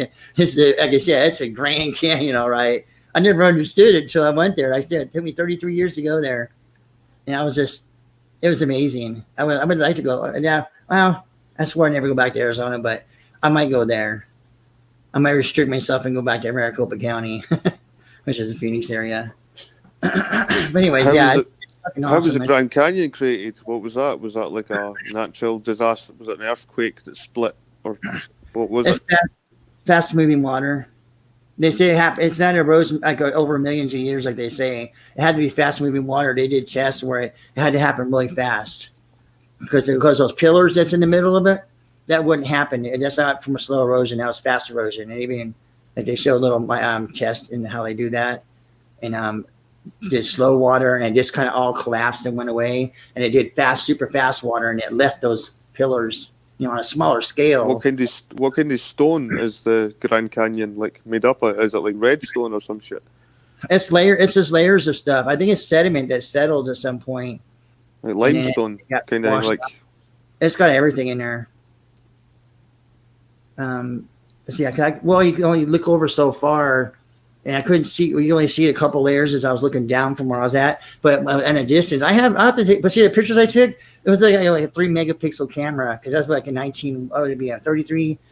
33. So it had to be in 2004. It was in 2004 or 2003 or 2003 is when I went and seen it. So I had to. It has shitty pictures. And back then they looked cool. But now I looked at them recently. They're so fuzzy. It's like fuck. You can't really see all the detail, but yeah, you can see it. The layers that's there from a distance on the other side, the other parts. The pillars and stuff. Do you think something like that kind of debunks the whole idea we've only been here for 2,000 years and stuff like that? Like when you see like a phenomena like that it must have took like at least 100,000 years to carve. That's what I said. It happened over a short period of time. Yeah, that's the only way it could result like that's the only result it could come out like that. It's erosion. What do you long mean by a short period of time? Like how? What kind of period of time are you talking about? A couple weeks. In a couple weeks. The Grand Canyon So- was formed over a course of a couple weeks. Yeah. That's the only way it happened. How? Huh? Anyhow. How? Okay. Like just ice melting over 2 weeks? Huh? Just ripped No, it through. happened during. Just like well, it maybe like happened- a glacier I don't know melt? what this mud flood thing is, but the flood in the Bible, when all the water receded, wherever it went, that's what that happened there. I mean, there's other parts of the world that are like that, but I don't know why the Grand Canyon is so. I guess it's because of the way it looks. Other places, it just looks like a valley, but the Grand Canyon, for some reason, is different and it's stood out. But they've already done. I say, if you look up creation stuff, and it shows all kinds of stuff how it happened. It had to happen real fast with water leaving real quick, and it just pulled all that stuff out of there and left those pillars. That's the only way it would happen like that. A long period of erosion doesn't do that. It just takes everything out slowly, and you don't have nothing left. So they already know it. That all the water receded in the flood. It says it happened within a matter of weeks, or maybe like 3 weeks or a month. So it happened within a month, probably less than that. And is this Well- mainstream science saying this? Like it happened within Millions of month. years. Did they are saying? Are you looking it up? No, I'm not. I'm just sitting with my phone here. I'm just saying what's mainstream science saying? How long it took? How long did it take? And that's what it said? Or are you asking me? I'm asking you, what is Oh, no, mainstream science saying? mainstream science says it happened within fucking millions of years. They don't believe in millions Oh, of right, years. right, cool. Right. There's no That's the such thing as millions of years. Now you're sounding really convincing there, and I was thinking, is this fucking true or something? And it is true. So you really believe in millions of years? That doesn't make sense. I believe in time, man. I believe in time. Well, yeah, I well, believe you do, but it's a short amount of time. There's no Nah, million. man. Why does it have to be short? Why does time have to be short? Right? I How don't can- think how there can it was be ever a long? beginning or an end. I don't think there was ever a beginning or an end. I think there's always just been shit. No. Because it doesn't make sense to me that there was a nothing and boom. I just think there's always been something. Okay, yeah, so It's here, just look- how look- developed.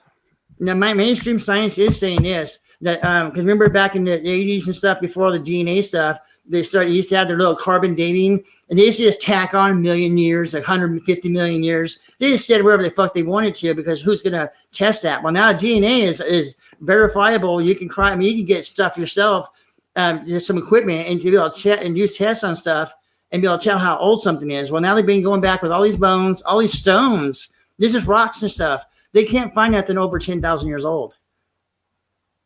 How does that work? Because This Because stuff shit they- decays, man. Shit Huh? decays. Entropy is a beautiful thing. You can watch it like I go out in the wild and I see like buildings just taking over with nature, and it doesn't take long before like nature just totally absorbs everything. I mean, like the way I think, we could have lived here. Like we could have done this over and over again. We could have done this a fucking 1,000 times. Like been where we are right now, and then had a big reset, and then fucking we're all arguing about how old the Grand Canyon is. Can it I mean- this? Strange name for a band says, I'm talking about Grand Canyon and when the earth and dams breaking look similar. See, that's water that's being rushed through fast, and it causes the same effect. That's another reason they know. I forgot about the dam breaks and stuff that they do and stuff, but I was just thinking of a small scale. When they did a smaller scale and showed slow moving water and what it does to ground and what it does when it's fast moving water. And but the dams are better. That's even bigger scale of dam breaking and what it leads to the aftermath of a dam. It looks like the Grand Canyon. Well, the Grand Canyon, but it has the same effect. It has those pillars and stuff in the ground, and it digs it out because that water just going whoosh super fast in a short amount of time. But that water had to go somewhere. Like for that amount of water to do that, it had to go somewhere. So the rest of the America would have been underwater. Yeah, Really? well, everything was underwater at one point. So as this happened to the Grand Canyon, it was flooded. Maybe Is what? then was it flooded after it got smashed by Well, this? You saying there was an ancient dam there? Were you saying there was an ancient dam that was there and it busted open way back in another Earth age? or This is what I'm something? thinking. Like I'm thinking it's just this big flush, and I'm thinking, is it the firmament breaking and the water coming down? It just, is well, it here, how something better way to they- describe it? It was a weak part of the land, and then when the water receded from when everything was flooded, and it receded, it wore it out because it was weaker part of the earth. And there's other parts of the world that is like the Grand Canyon. It's just not as immense size, because I'm telling you, Grand Canyon is fucking massive.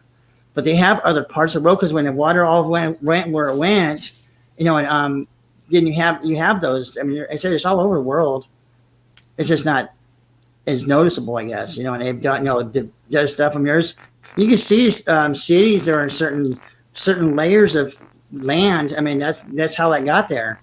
And it got washed No, out. only a few thousand years ago, like Britain was connected to the mainland Europe, and there was a giant shelf that fell off Norway and into the sea, and it created a 70-foot tsunami that covered Britain.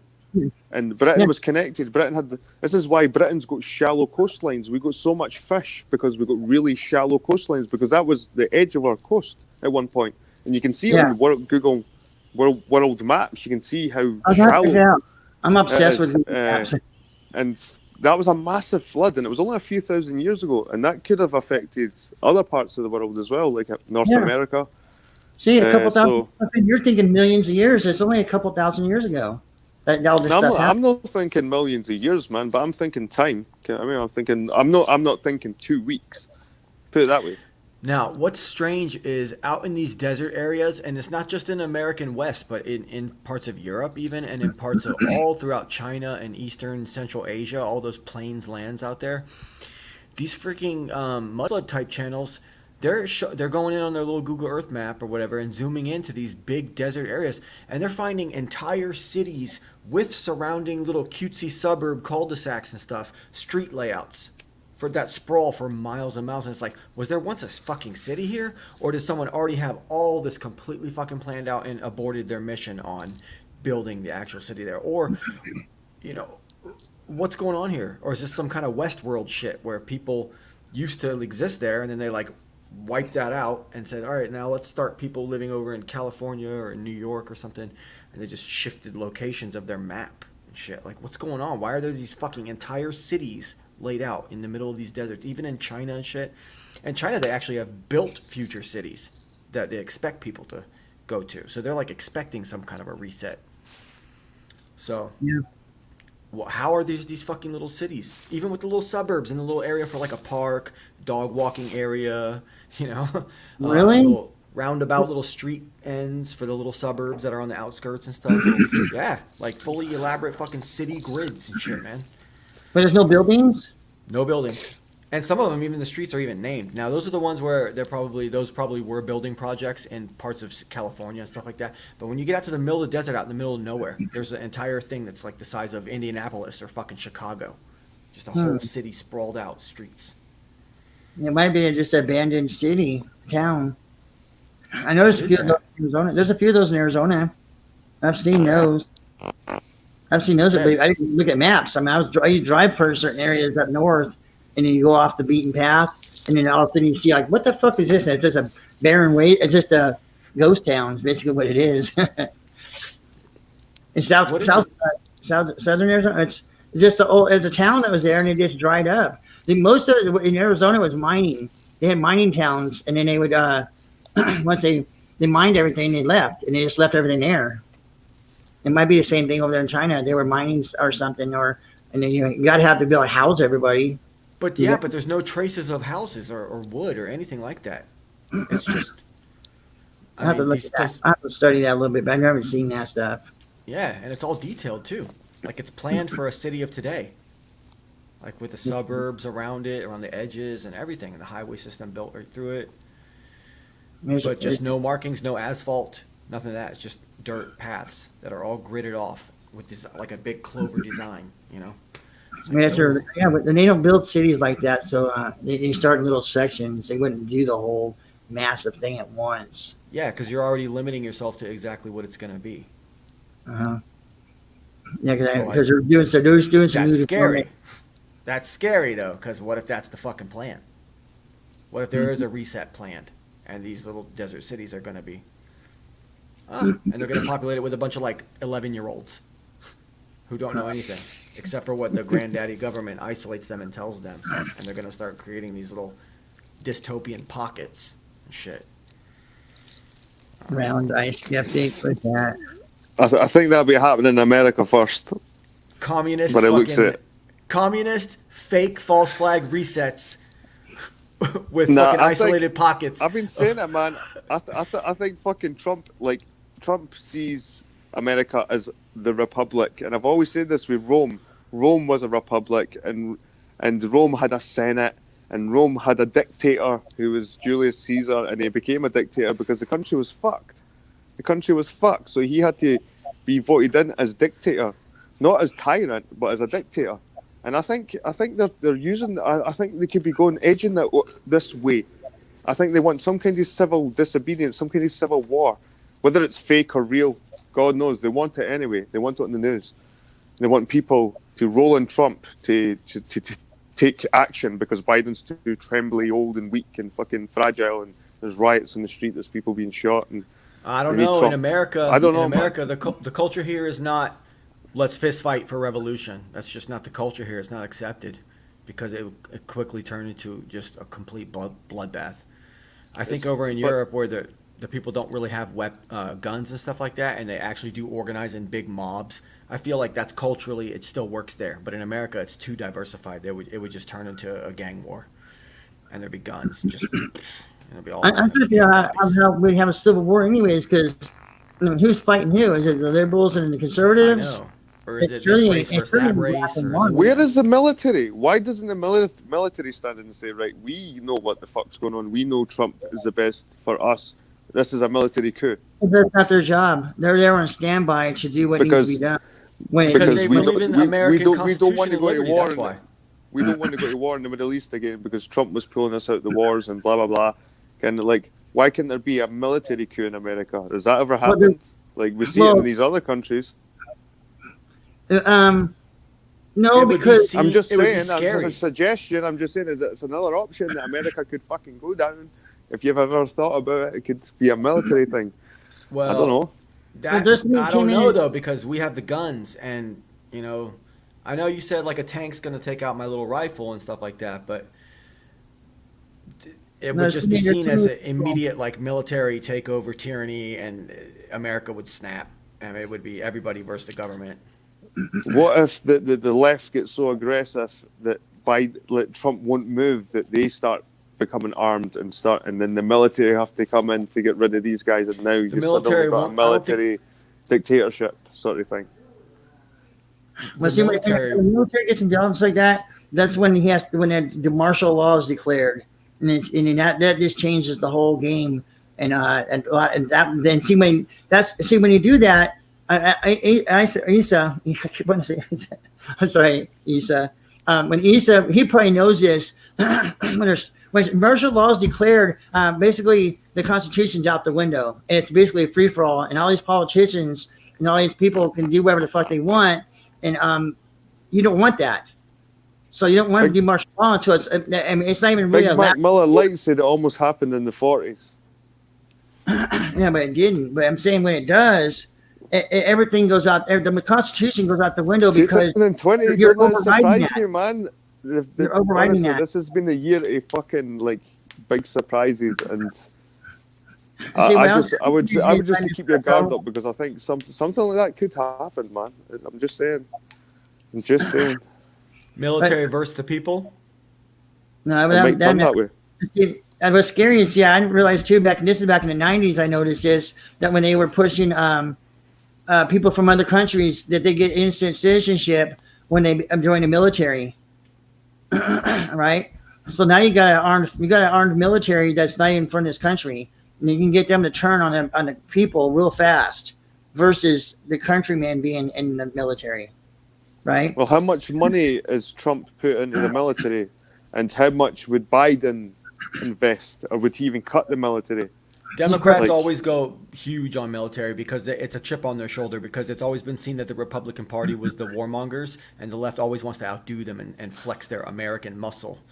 But they're So where did misusing this- the American muscle when they do it. Well, Look I at don't Obama. know. Obama's administration was genocide on the fucking Middle East. Genocide on the Middle East. Where So- do American soldiers stand? Really, I'm not sure. I don't know that deep. But where do they stand? Do they look more Typically towards Republican. Trump, or Typically Typically. Republican, not necessarily pro-Trump, though. Because I'm sure even in the military now, because the military is Yeah. primarily younger generations, they're probably cucked socially. So they think orange man bad, white patriarchy bad, but America good somehow in their mind. So yeah, so now that in itself, they wouldn't turn on people, because people that they'd have to turn on would be the left. They wouldn't be fighting going against it, because conservatives are now out terrorizing the country. yeah, They're That stopping. too. Another time I think that the conservatives will do anything like that is to stop it, and obviously there's going to be people that collateral damage, right? So that's the only time there'll be deaths involved, because they're trying to stop it from happening. Which I'm wondering why they haven't done it yet. But I No, guess the que- after this election, I guess we'll really know once this is set. what if the American people just haven't got the bottle to do it, right? And the government go, right, fuck this, we'll just stage it. We'll have one side pretending they're Antifa, another side pretending they're Trump supporters, and we'll just stage with blanks and fucking blood, and just like any of these Yeah, other false blood flags, like a false flag, like band, fuck, yeah. a giant false flag, and then there we go, we've got it. We've got the fucking civil war that we needed to put on the media and tell people. Then, like, even if the American people don't do it in reality, I think they'll somehow fucking manifest it. Like, even in a false flags kind of situation. and then blame everybody as if it had really happened. Yeah. Yeah, And now that Yeah. you people did this, now we have to do this to all of you. yeah. Too They have bad to you did roll it. in Well, yeah. I've been anticipating that since my whole life. It's just now. It's what's scary is it's getting damn near close, more than it ever has been. I'm telling you, it's crazy, because back then it was just like this crazy idea. I thought, I was like, oh, I couldn't. There's no way that would happen. Shit, this is like 10. I'd say 80% of stuff that I've been aware of my whole life has happened. It's just that 20% that's left that's going to be fucking really scary. And I hopefully it isn't. Well, what's stopping it though? That's what I'm saying. Like, what the fuck is really stopping it? Does it make you realize you took your freedom for granted before all No, this? I've always appreciated it. I've never took it for granted. As I said, I grew up knowing all this stuff, so I have never taken it for granted at all. I understood. I've always understood what it meant. That's I what. think too many Americans have taken it Oh! for granted. I thought you'd say us too. No, that's a dual question. That the first one was for you. Oh, okay. I'm sorry. The Yes. second one was Yeah, exactly. They have. I think a lot of people have. Because, I mean, why would you fight? Why would they use the First Amendment and then they try to destroy the rest of the amendments? Because they have the First Amendment right to do that. It's like, you stupid fucks, when you get rid of the other ones, you won't have the first one. That's how it works. There's a reason it's the first one and then the second one.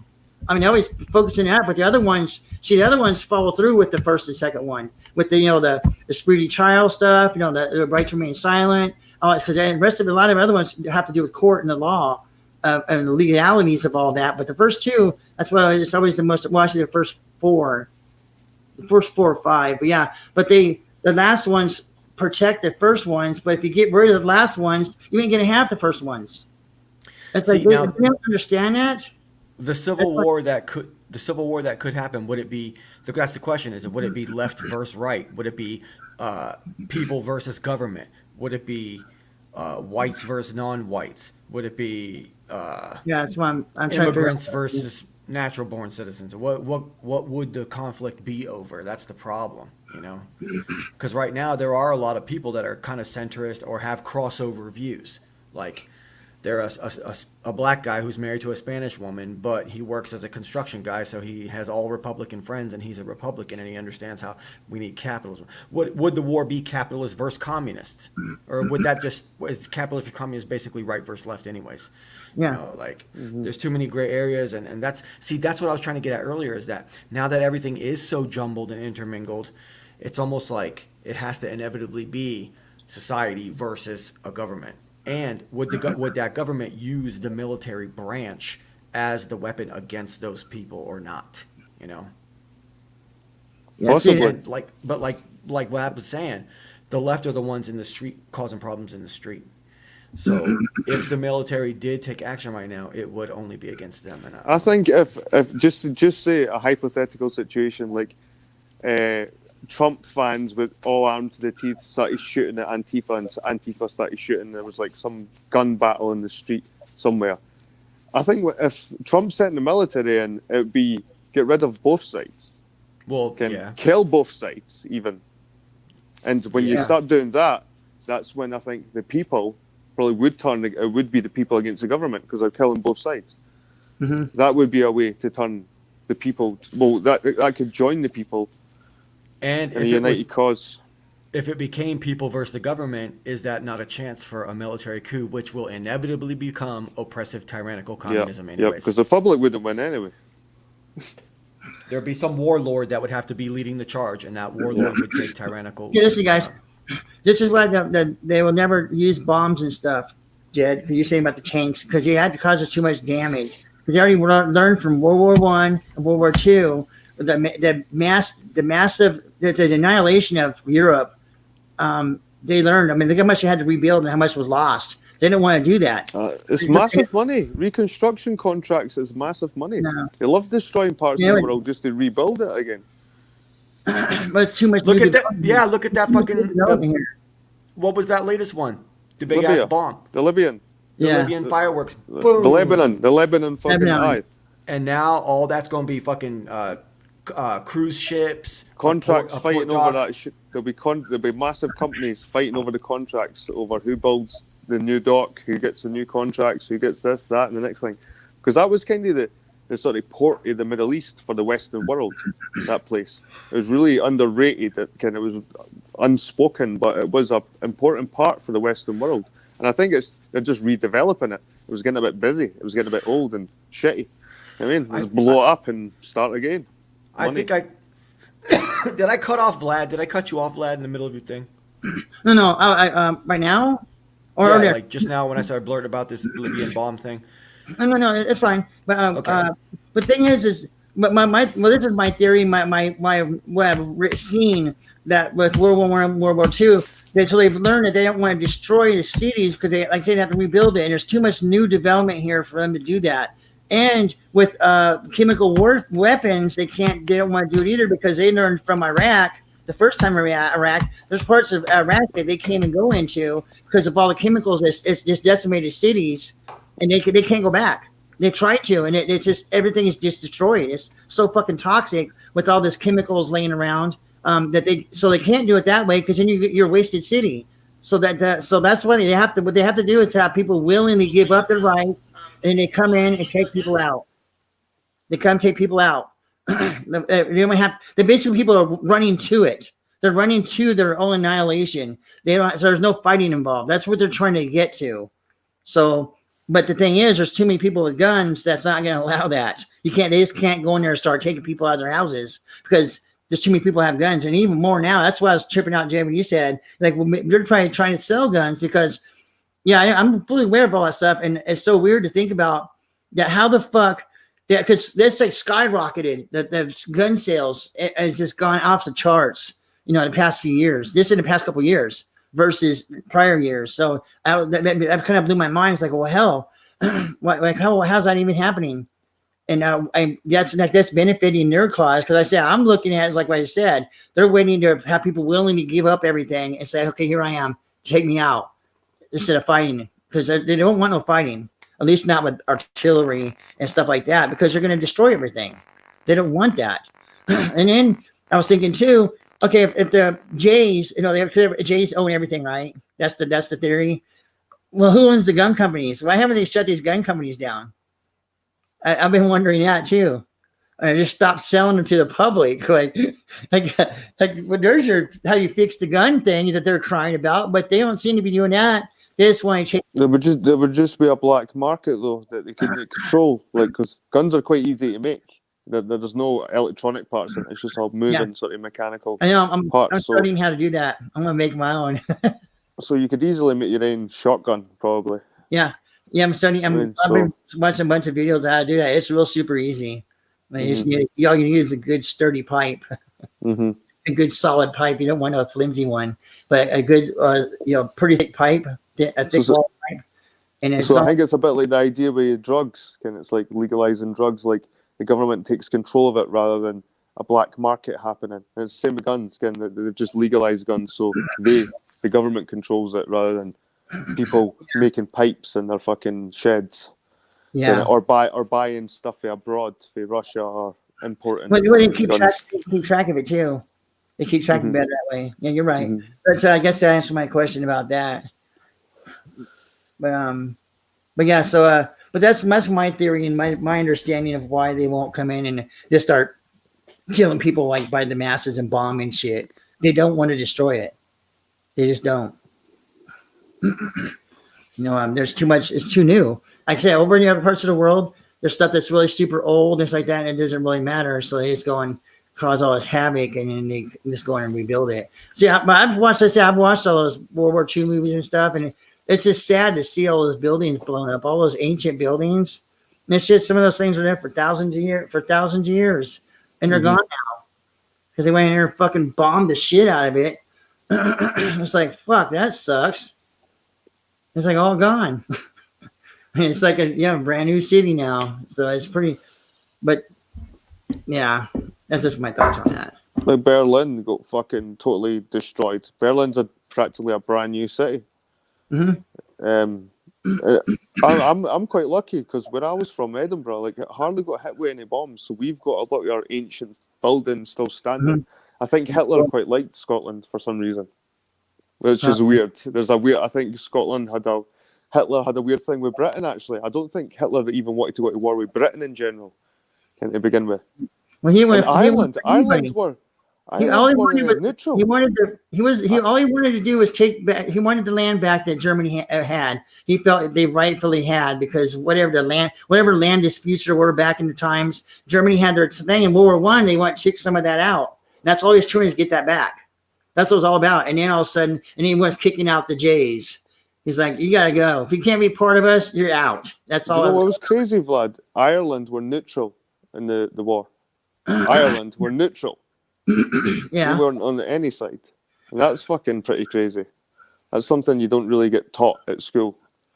Well, yeah, because well, I was Switzerland. Was it Switzerland or Switzerland as well? Yeah, because they had the big banks. and they had the big Well, yeah, fucking, they had everyone's money. I think they all that's just why. agreed to leave it alone. And I think Scotland was kind of the same. I think Scotland had a importance somewhere, underlining importance. Yeah, but yeah, that's all it was about. Is the land? That's all he's trying to do. So I guess that's why he didn't attack other places. He wasn't trying to take over the world like everybody thought. See the Great Fire of London. Even that shit, man, I think was just a way to destroy all these old wooden buildings that were just fucking, and they were derelict and they were falling apart, and they were all fire hazards anyway. And I think the elites, the rich that stayed in the Stonehenges, went, we need to get rid of this fucking. This is a fire hazard to everyone. This whole this giant population, and I think it was deliberately started so they could rebuild the place. Japan too. Japan, they got the bombs and shit. That was Nagasaki and Hiroshima. Yeah. Oh, dude, I didn't know. I thought those hit the ground. They were actually 2 miles in the air when they went off, and it was a fallout that came down, and it was just and all they were. It was balsa wood and paper is all they were. All the buildings were.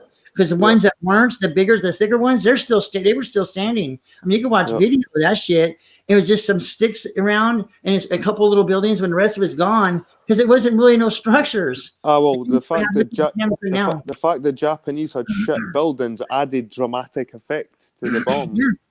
Yeah, and see, now that's another thing that two people that by being an atom bomb or whatever it was, the hydrogen bomb, or it's supposed to, I guess. So I guess you can live after that. I mean, you can rebuild after that because they started rebuilding it like a couple years after all that happened. And but I guess it's the nuclear bombs is the problem, right? Is that how it works? I thought the atom bombs were bad too, and hydrogen. I think one of them was atom and the other one was hydrogen, if I remember correctly. They're all bad, man. They're bombs. Fucking blow shit up. Why did they rebuild so quickly? I thought the ground was supposed to be uninhabitable. Uninhabitable, whatever, how you say it. But yeah, isn't that how it works? And why did they? So that's the hoax. All it was a massive explosives. It was probably just a prediction. They probably never knew how bad the land was going to be fucking destroyed and how long the radiation would hang around for. It was just probably an estimate. Like, and even looking back at that, what was the Russian one? The Chernobyl, the Chernobyl disaster. They're even finding that nature's thriving around that area as well. So maybe radiation's a wee bit over exaggerated with the that's what I'm saying. I'm saying that. Even with these oil spills, they said, and that Exxon Valdez, that happened back in the 80s. Actually, I was thinking it was 92 is when that happened. I thought it was in the 80s. Maybe it was 88. I can't remember, 88 or 92. But they said it was going to be like fucking 300 years before they can even be near that place again. And it's only been fucking, 30 years? 30 to 35 years? And fucking, it's you can't even tell it even happened 35 years later. And actually, it was a documentary they did about 10 years ago. So like 25 years later. I think it was like a 25 year later thing. And everything's, there's creatures there again, all the ocean stuff back. People are fishing. You know, the shore looks, I mean, it's a little darker, the sand and stuff, but people are on it. They're doing their beach stuff on top of that sand. Maybe there was a reason that the governments didn't want people in that area for a couple years, maybe like a decade or two, because they had something going on there. Maybe they had to build some kind of a 5G mega tower thing where they can totally fucking take over the world. And they didn't want people to see them building it. See what I didn't understand about these 5G tower things, that we've got one near our yards. We've got one of these big towers. It's got big dishes all over it. It's a mobile. I think it's an O2 one. All the birds sit on it. All the birds sit on it. It's like covered in birds, and it must be because it's warm. I think it's like maybe a nice radiating heat that comes out of it. But all the birds sit on it, and they seem fine. Like, well, I mean 5G like symbolically, not specifically 5G itself, but like some kind of Skynet, something that's gonna be used as a weapon against the people. Either way, the internet, YouTube, fucking StreamYard, Facebook. It's the only parts of town they have it here. The 5G is downtown area. They don't have it on the outskirts of town. So and they're really pushing these stupid 5G phones, and I don't think it works. I don't know if it works on the 4G, but there's no reason to get one if I'm here until they get it on the outskirts of town, because I'm hardly ever downtown. I was like, well, I have a phone I can only use downtown. That's stupid. Because remember, it's only in short little bursts. That's what makes it stronger. But yeah, so they'd have, God, can you how many of those things they'd have around the whole country? There'd be millions upon millions of those things. If they, I think it's only what, 1,000, what is it, a quarter mile? So that's like 1,200 feet. And so they have to have them every 1,200 feet, they'd have to have those for it to work right. Right? Or, yeah, because you have to have them in a certain range and then it just repeats and it's in a grid. You have to have a grid. Give me, God, there's billions. They have to have a billion of those things. Yeah, maybe, maybe not. I Maybe mean, maybe they could be some- hidden. Maybe they could be hidden, installed onto the side of buildings, you know, like some, you know, restaurant here or a gas station there, and you think it's just a street sign thing, but it's really No, I'm not talking about that, VB. I'm talking about them just having those. All the ones that's involved in creating this grid that they want for that. we Just- don't know what these look like though. They could be already amongst us and we don't realize it. Like they're alongside of a tree or they're the Well, I know backside of who- some.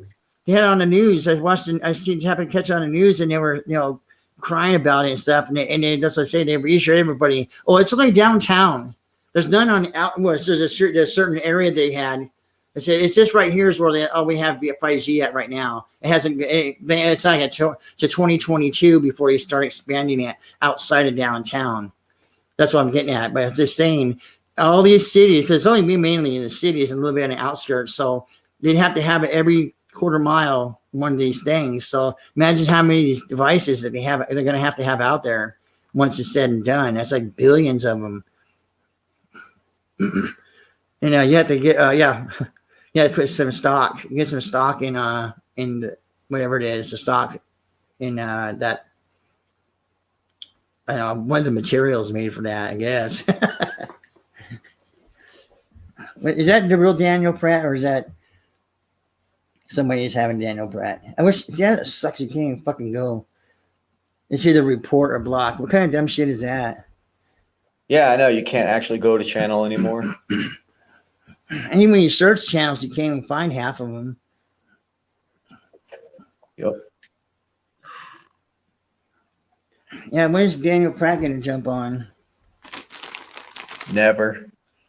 Fuck. Oh, that's all. Never. I wanted to address that, BB. You know damn good and well that I stopped. The only reason I stopped doing the fucking the outhouse is because I fucking got fucking strikes on my channel. It had nothing to do with you and you upsetting the whole system. So they can't Okay. on my side. I don't know about Jed. You have to ask Jed about that one, but yeah, I was like, I wanted to say something so bad, and I was like, "Fuck!" I didn't want nobody knowing I was Nazi yet. So I didn't say Honestly, anything. guys, I just thought I felt we were on a good wee run, and I felt like we were kind of just talking about the same things. I knew where it was going to go. It was going to lead up to this Trump stuff between you and VB talking about Trump, and I was going to just get sick of it. I knew I was, and I just thought it was a good time to end it. And you never know. See, after all this Trump stuff settles down, and we've usually got a new president, and then you're moaning about other new stuff that's maybe happening, vaccinations, and fucking. Maybe I'll start doing that again. But I just thought I was doing it. I think I've done it 8 months, maybe 2 weeks, every 2 weeks for 8 months, like non-stop. I never failed. Like I always fucking. Oh, there was a couple. There was a couple I times always you I missed. never missed them, yeah. man. Maybe one or two, but fucking, I always turned out, man. And fucking, I just thought I need a wee break. You know what I mean? I need a break. Right. And Well, I was like, I've been spending a lot more time with my because I was staying up till like 4 or 5 in the morning with these toilets. The next day I'm fucked like all day. I couldn't do anything. But now I'm spending like my Saturday and Sundays with my family and going places with my son, and I'm being more productive with my time, and I'm connecting more with my environment and just try to ignore a lot of shit. I can't ignore everything. I have to keep my eye on everything, but I am trying to be more because I've been stressed out, really fucking stressed out. And when I put myself out in the wilderness, away from people, I'm in my element. I'm the most happiest I can be. So I've been trying to just do that more, like get myself out there within fucking the trees and the rivers and just take my mind off shit, man. And it's been working. It's been working for me, and I'm loving it, man. I'm fucking. So I'm not going to start the toilet anytime soon. I'm fucking enjoying this period, and I'm enjoying it whilst we still have it, guys, because maybe we won't be able to just go out wandering for fucking miles, and maybe there's going to be borders and fences and fucking vaccination fucking warrants and fuck knows. Anyway, I'm just enjoying it while it lasts, Casey. guys, Because fuck would knows chase what's you down. around the corner. Fuck knows what's around the corner, guys. If you've got a nice environment and stuff, go out and enjoy it. You know what I mean?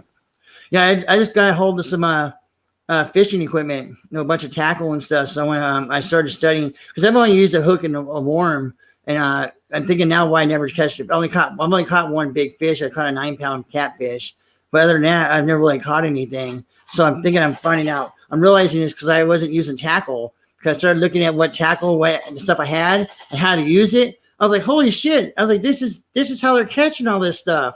It's like, damn. So now I got a whole tote, one of those totes, full of stuff. So I'm going to be using that. I'll be doing videos and stuff, and I don't know where I'm going to put them at. I might. I was thinking about putting them like on the Google, because I don't like Dropbox, but like the Google.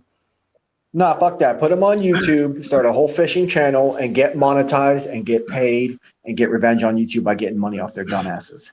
Just do it, bro. Just go business angle and just get money from YouTube. Yeah, Fuck 'em and let's shit. do a fishing. That's what I was trying to do before. I was gonna have all the crazy shit I did. I had my cooking stuff. I had the adventure stuff. Remember that?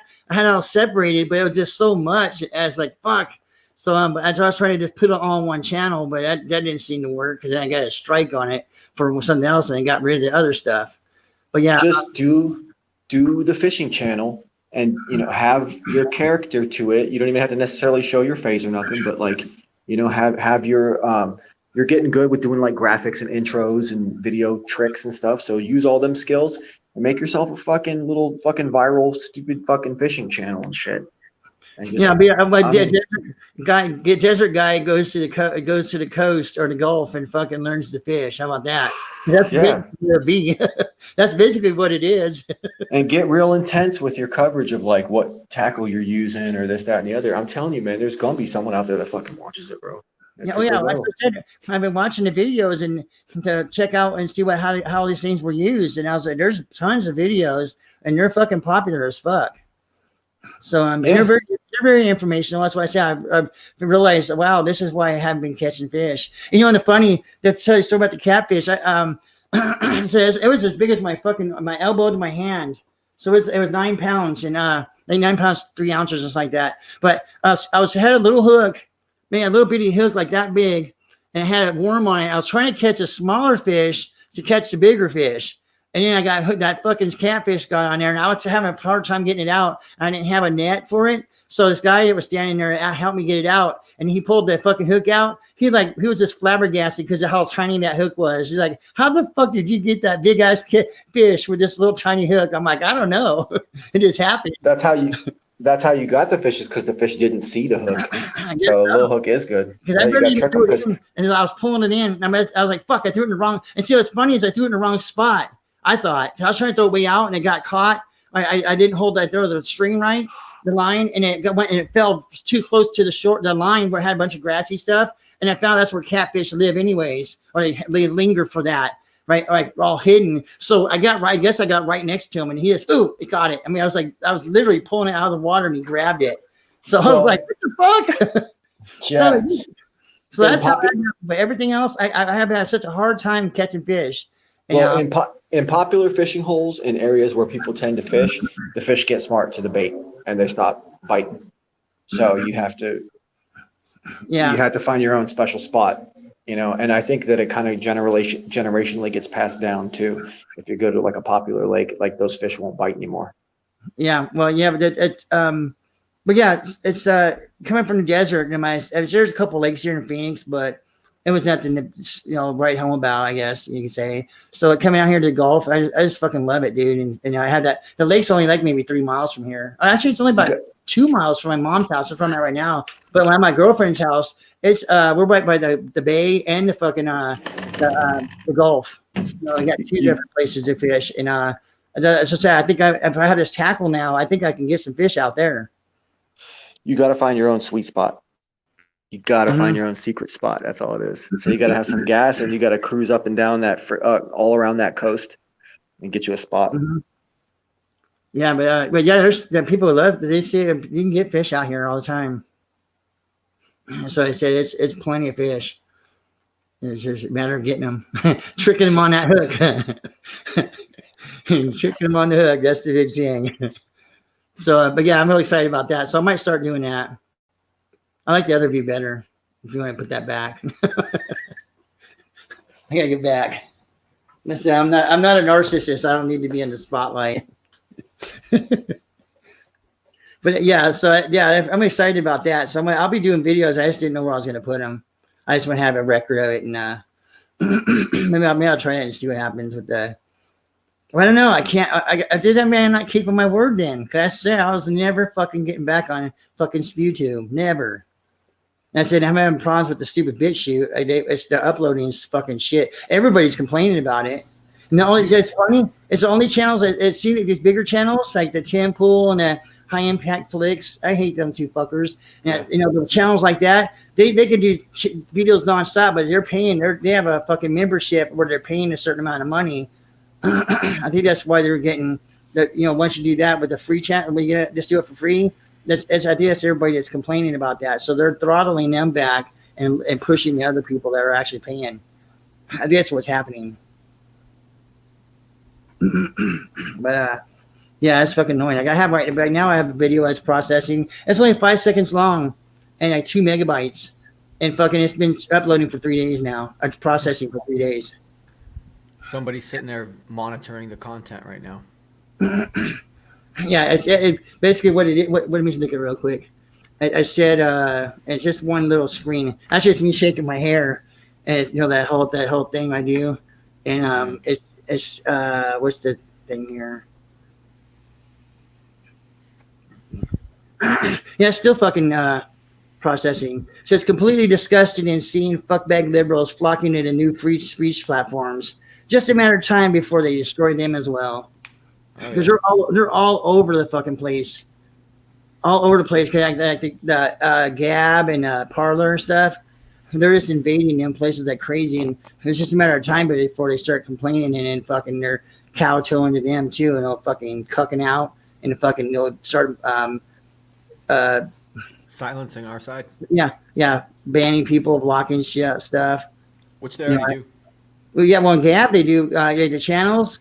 It's like the whole thing. The groups. They're pushing these groups, but you go into a group and I post. I wasn't saying nothing bad. It was just my opinion about something. I wasn't even saying anything bad. I didn't think. I was like, fucking kill motherfucker. I wasn't saying it like that. I just said something about something, and they kicked me out of the fucking group. And I was like, what the fucking hell is this? And so I was like, fuck all you motherfuckers. Fuck off. Honey trap, controlled opposition, honey traps. Yeah. On social media. Yep.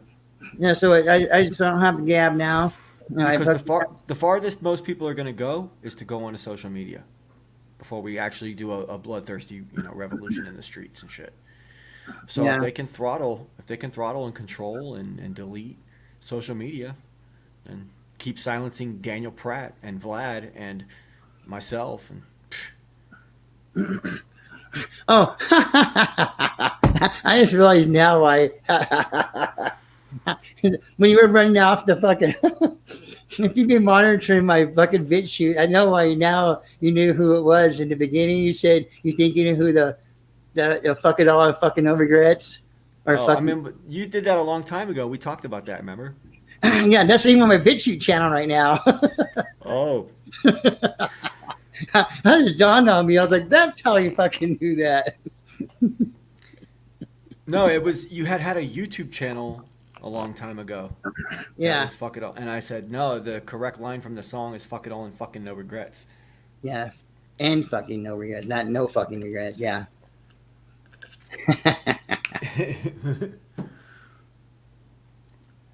You guys gotta try that Delta 8, man. It's legal. Oh yeah. Right, lads, it's late for me. It's like it's getting on now, so I'm gonna hit the sack. But I hope you stay on and maybe get another guest on, and I'll watch you for another half an hour or No, I think I'm gonna end whatever. it now because. But that's me. Cheers for letting me on, VB man. Yeah. Of course, man. It's been an honor. Fuck Yeah. I miss talking to you guys big time, man. I seriously, I enjoy doing that. So yeah, we just do it once a month. Yeah. In 2 days from now, it's going to be my 4-year live streaming anniversary. And I was thinking about having a show on Monday night too, but I've been on here 4 hours right now. Yeah, do that. Do the anniversary one. All right, later, man. Later, Jed. It's been an honor. I think I'm gonna wrap it up anyways, Vlad, because we're Oh, getting that's to 4 cool. hours. Yeah, you see me rocking back and forth. I'm sitting on the edge of a couch here, On and the it's edge on of the hard reality. spot of the couch. You're sitting on the edge of reality. Yeah, I'm sitting really on the edge of reality. I'm going to fall off. So yeah, I'm gonna it's cool. I can go too. But yeah, I'm glad Jeez, you. man, why you gotta make it all heartbreaking and shit like that? Okay, man. I guess we'll just end it right there. Yeah, no, I'm good to go. I'm good. I'm good. I said I told you before when we talked a couple weeks ago. Well, when we talked on the Hangouts, I said I Yeah. miss doing it. That's it sucks. Is I'm really pissed off about that. I just said I gotta stand my ground on this. Fucking this whole SpewTube thing. But yeah, no, I don't feel bad. I said I'm happy we got fucking 2. Well, we've been on here for fucking 3 hours. Me and Jed. 'Cause I think Yeah. we were about an hour when we jumped on. Like I said, my back is starting to hurt, so it's good. I'm just saying it was good. It's good that we're going. Oh, okay. Don't feel bad. Don't feel bad. All right. All right. You out? Okay. I'm gonna just do a quick outro after you leave. Okay. All Later, everyone. Yeah, let's close this right here. All right, guys. That was the highly honored family members of the inner circle, if you will, of the great minds of YouTube. This little scene, we had Vlad, Jed, and Validation Boy. Sick. There's 25 of you still here. 26 or so, To wrap it up, the conspiracy is as simple as I've been presenting it to you. It's biblical. I mean, it's just a matter of time until this is a widely accepted reality that people finally come to terms with everything that I say about the war on God's children. It really is that simple. It really is that brutal. It really is that much of a turning point. It really is that much of a line in the sand that may be crossed sooner than later. Scary times. It's great to have these guys back on here. It was what a nice family reunion that was. And I still take blame for killing off the toilet temporarily in the outhouse. Well, not the outhouse. I'm not responsible for that. Vlad already said so. But yeah, got to look at things from that bigger perspective. Didn't think this would turn into a 4-hour ordeal, but yeah. Oh yeah, look at that. I'm gonna post a link to that Venmo if you guys feel like doing a one-time donation or whatever you feel like doing. Everything's appreciated. I'm doing all right, but it's the Validation Boy Survival Fund, VB-SF, the Survival Fund. It's the Adamic friggin' Survival Fund. Honor to have you on here once again, Jed, and honor to have you on here, Vlad, once again. Vlad just setting new records every time he's on the show with numbers of appearances. Put that one in the books too. Let me round it up. Try to get out right at 4. We got Jed Skeptic Media, Laura Gale, Andres, David Sawyer, Big Mac Miller Light, Daniel Pratt. Wow. Barry Mansfield, strange name for a band. Can't wait to read this chat later. Rusted Soul. Oh yeah. Bostic. Dan W. Cigar Face. Allison made an appearance. Issa Mahalski, who made an appearance in the show. Of course, how could I forget? Thank you, Issa Mahalski, for joining us. Been an honor to have you. And there we go. Times are so dark, guys. In the end, it's a war on us. It's a war on God's children. All praise to Jesus Christ. There's meaning behind all this. The kingdom of heaven is real, on earth as it is in heaven. God's blessing to all of you, the elect. Evil is trying to destroy us. The truth is Jesus Christ. The truth is God's children, God's family on this earth. What are we going to do about it, right? This has been Validation Boy live stream November 11th. No, what am I talking about? November 14th, 2020.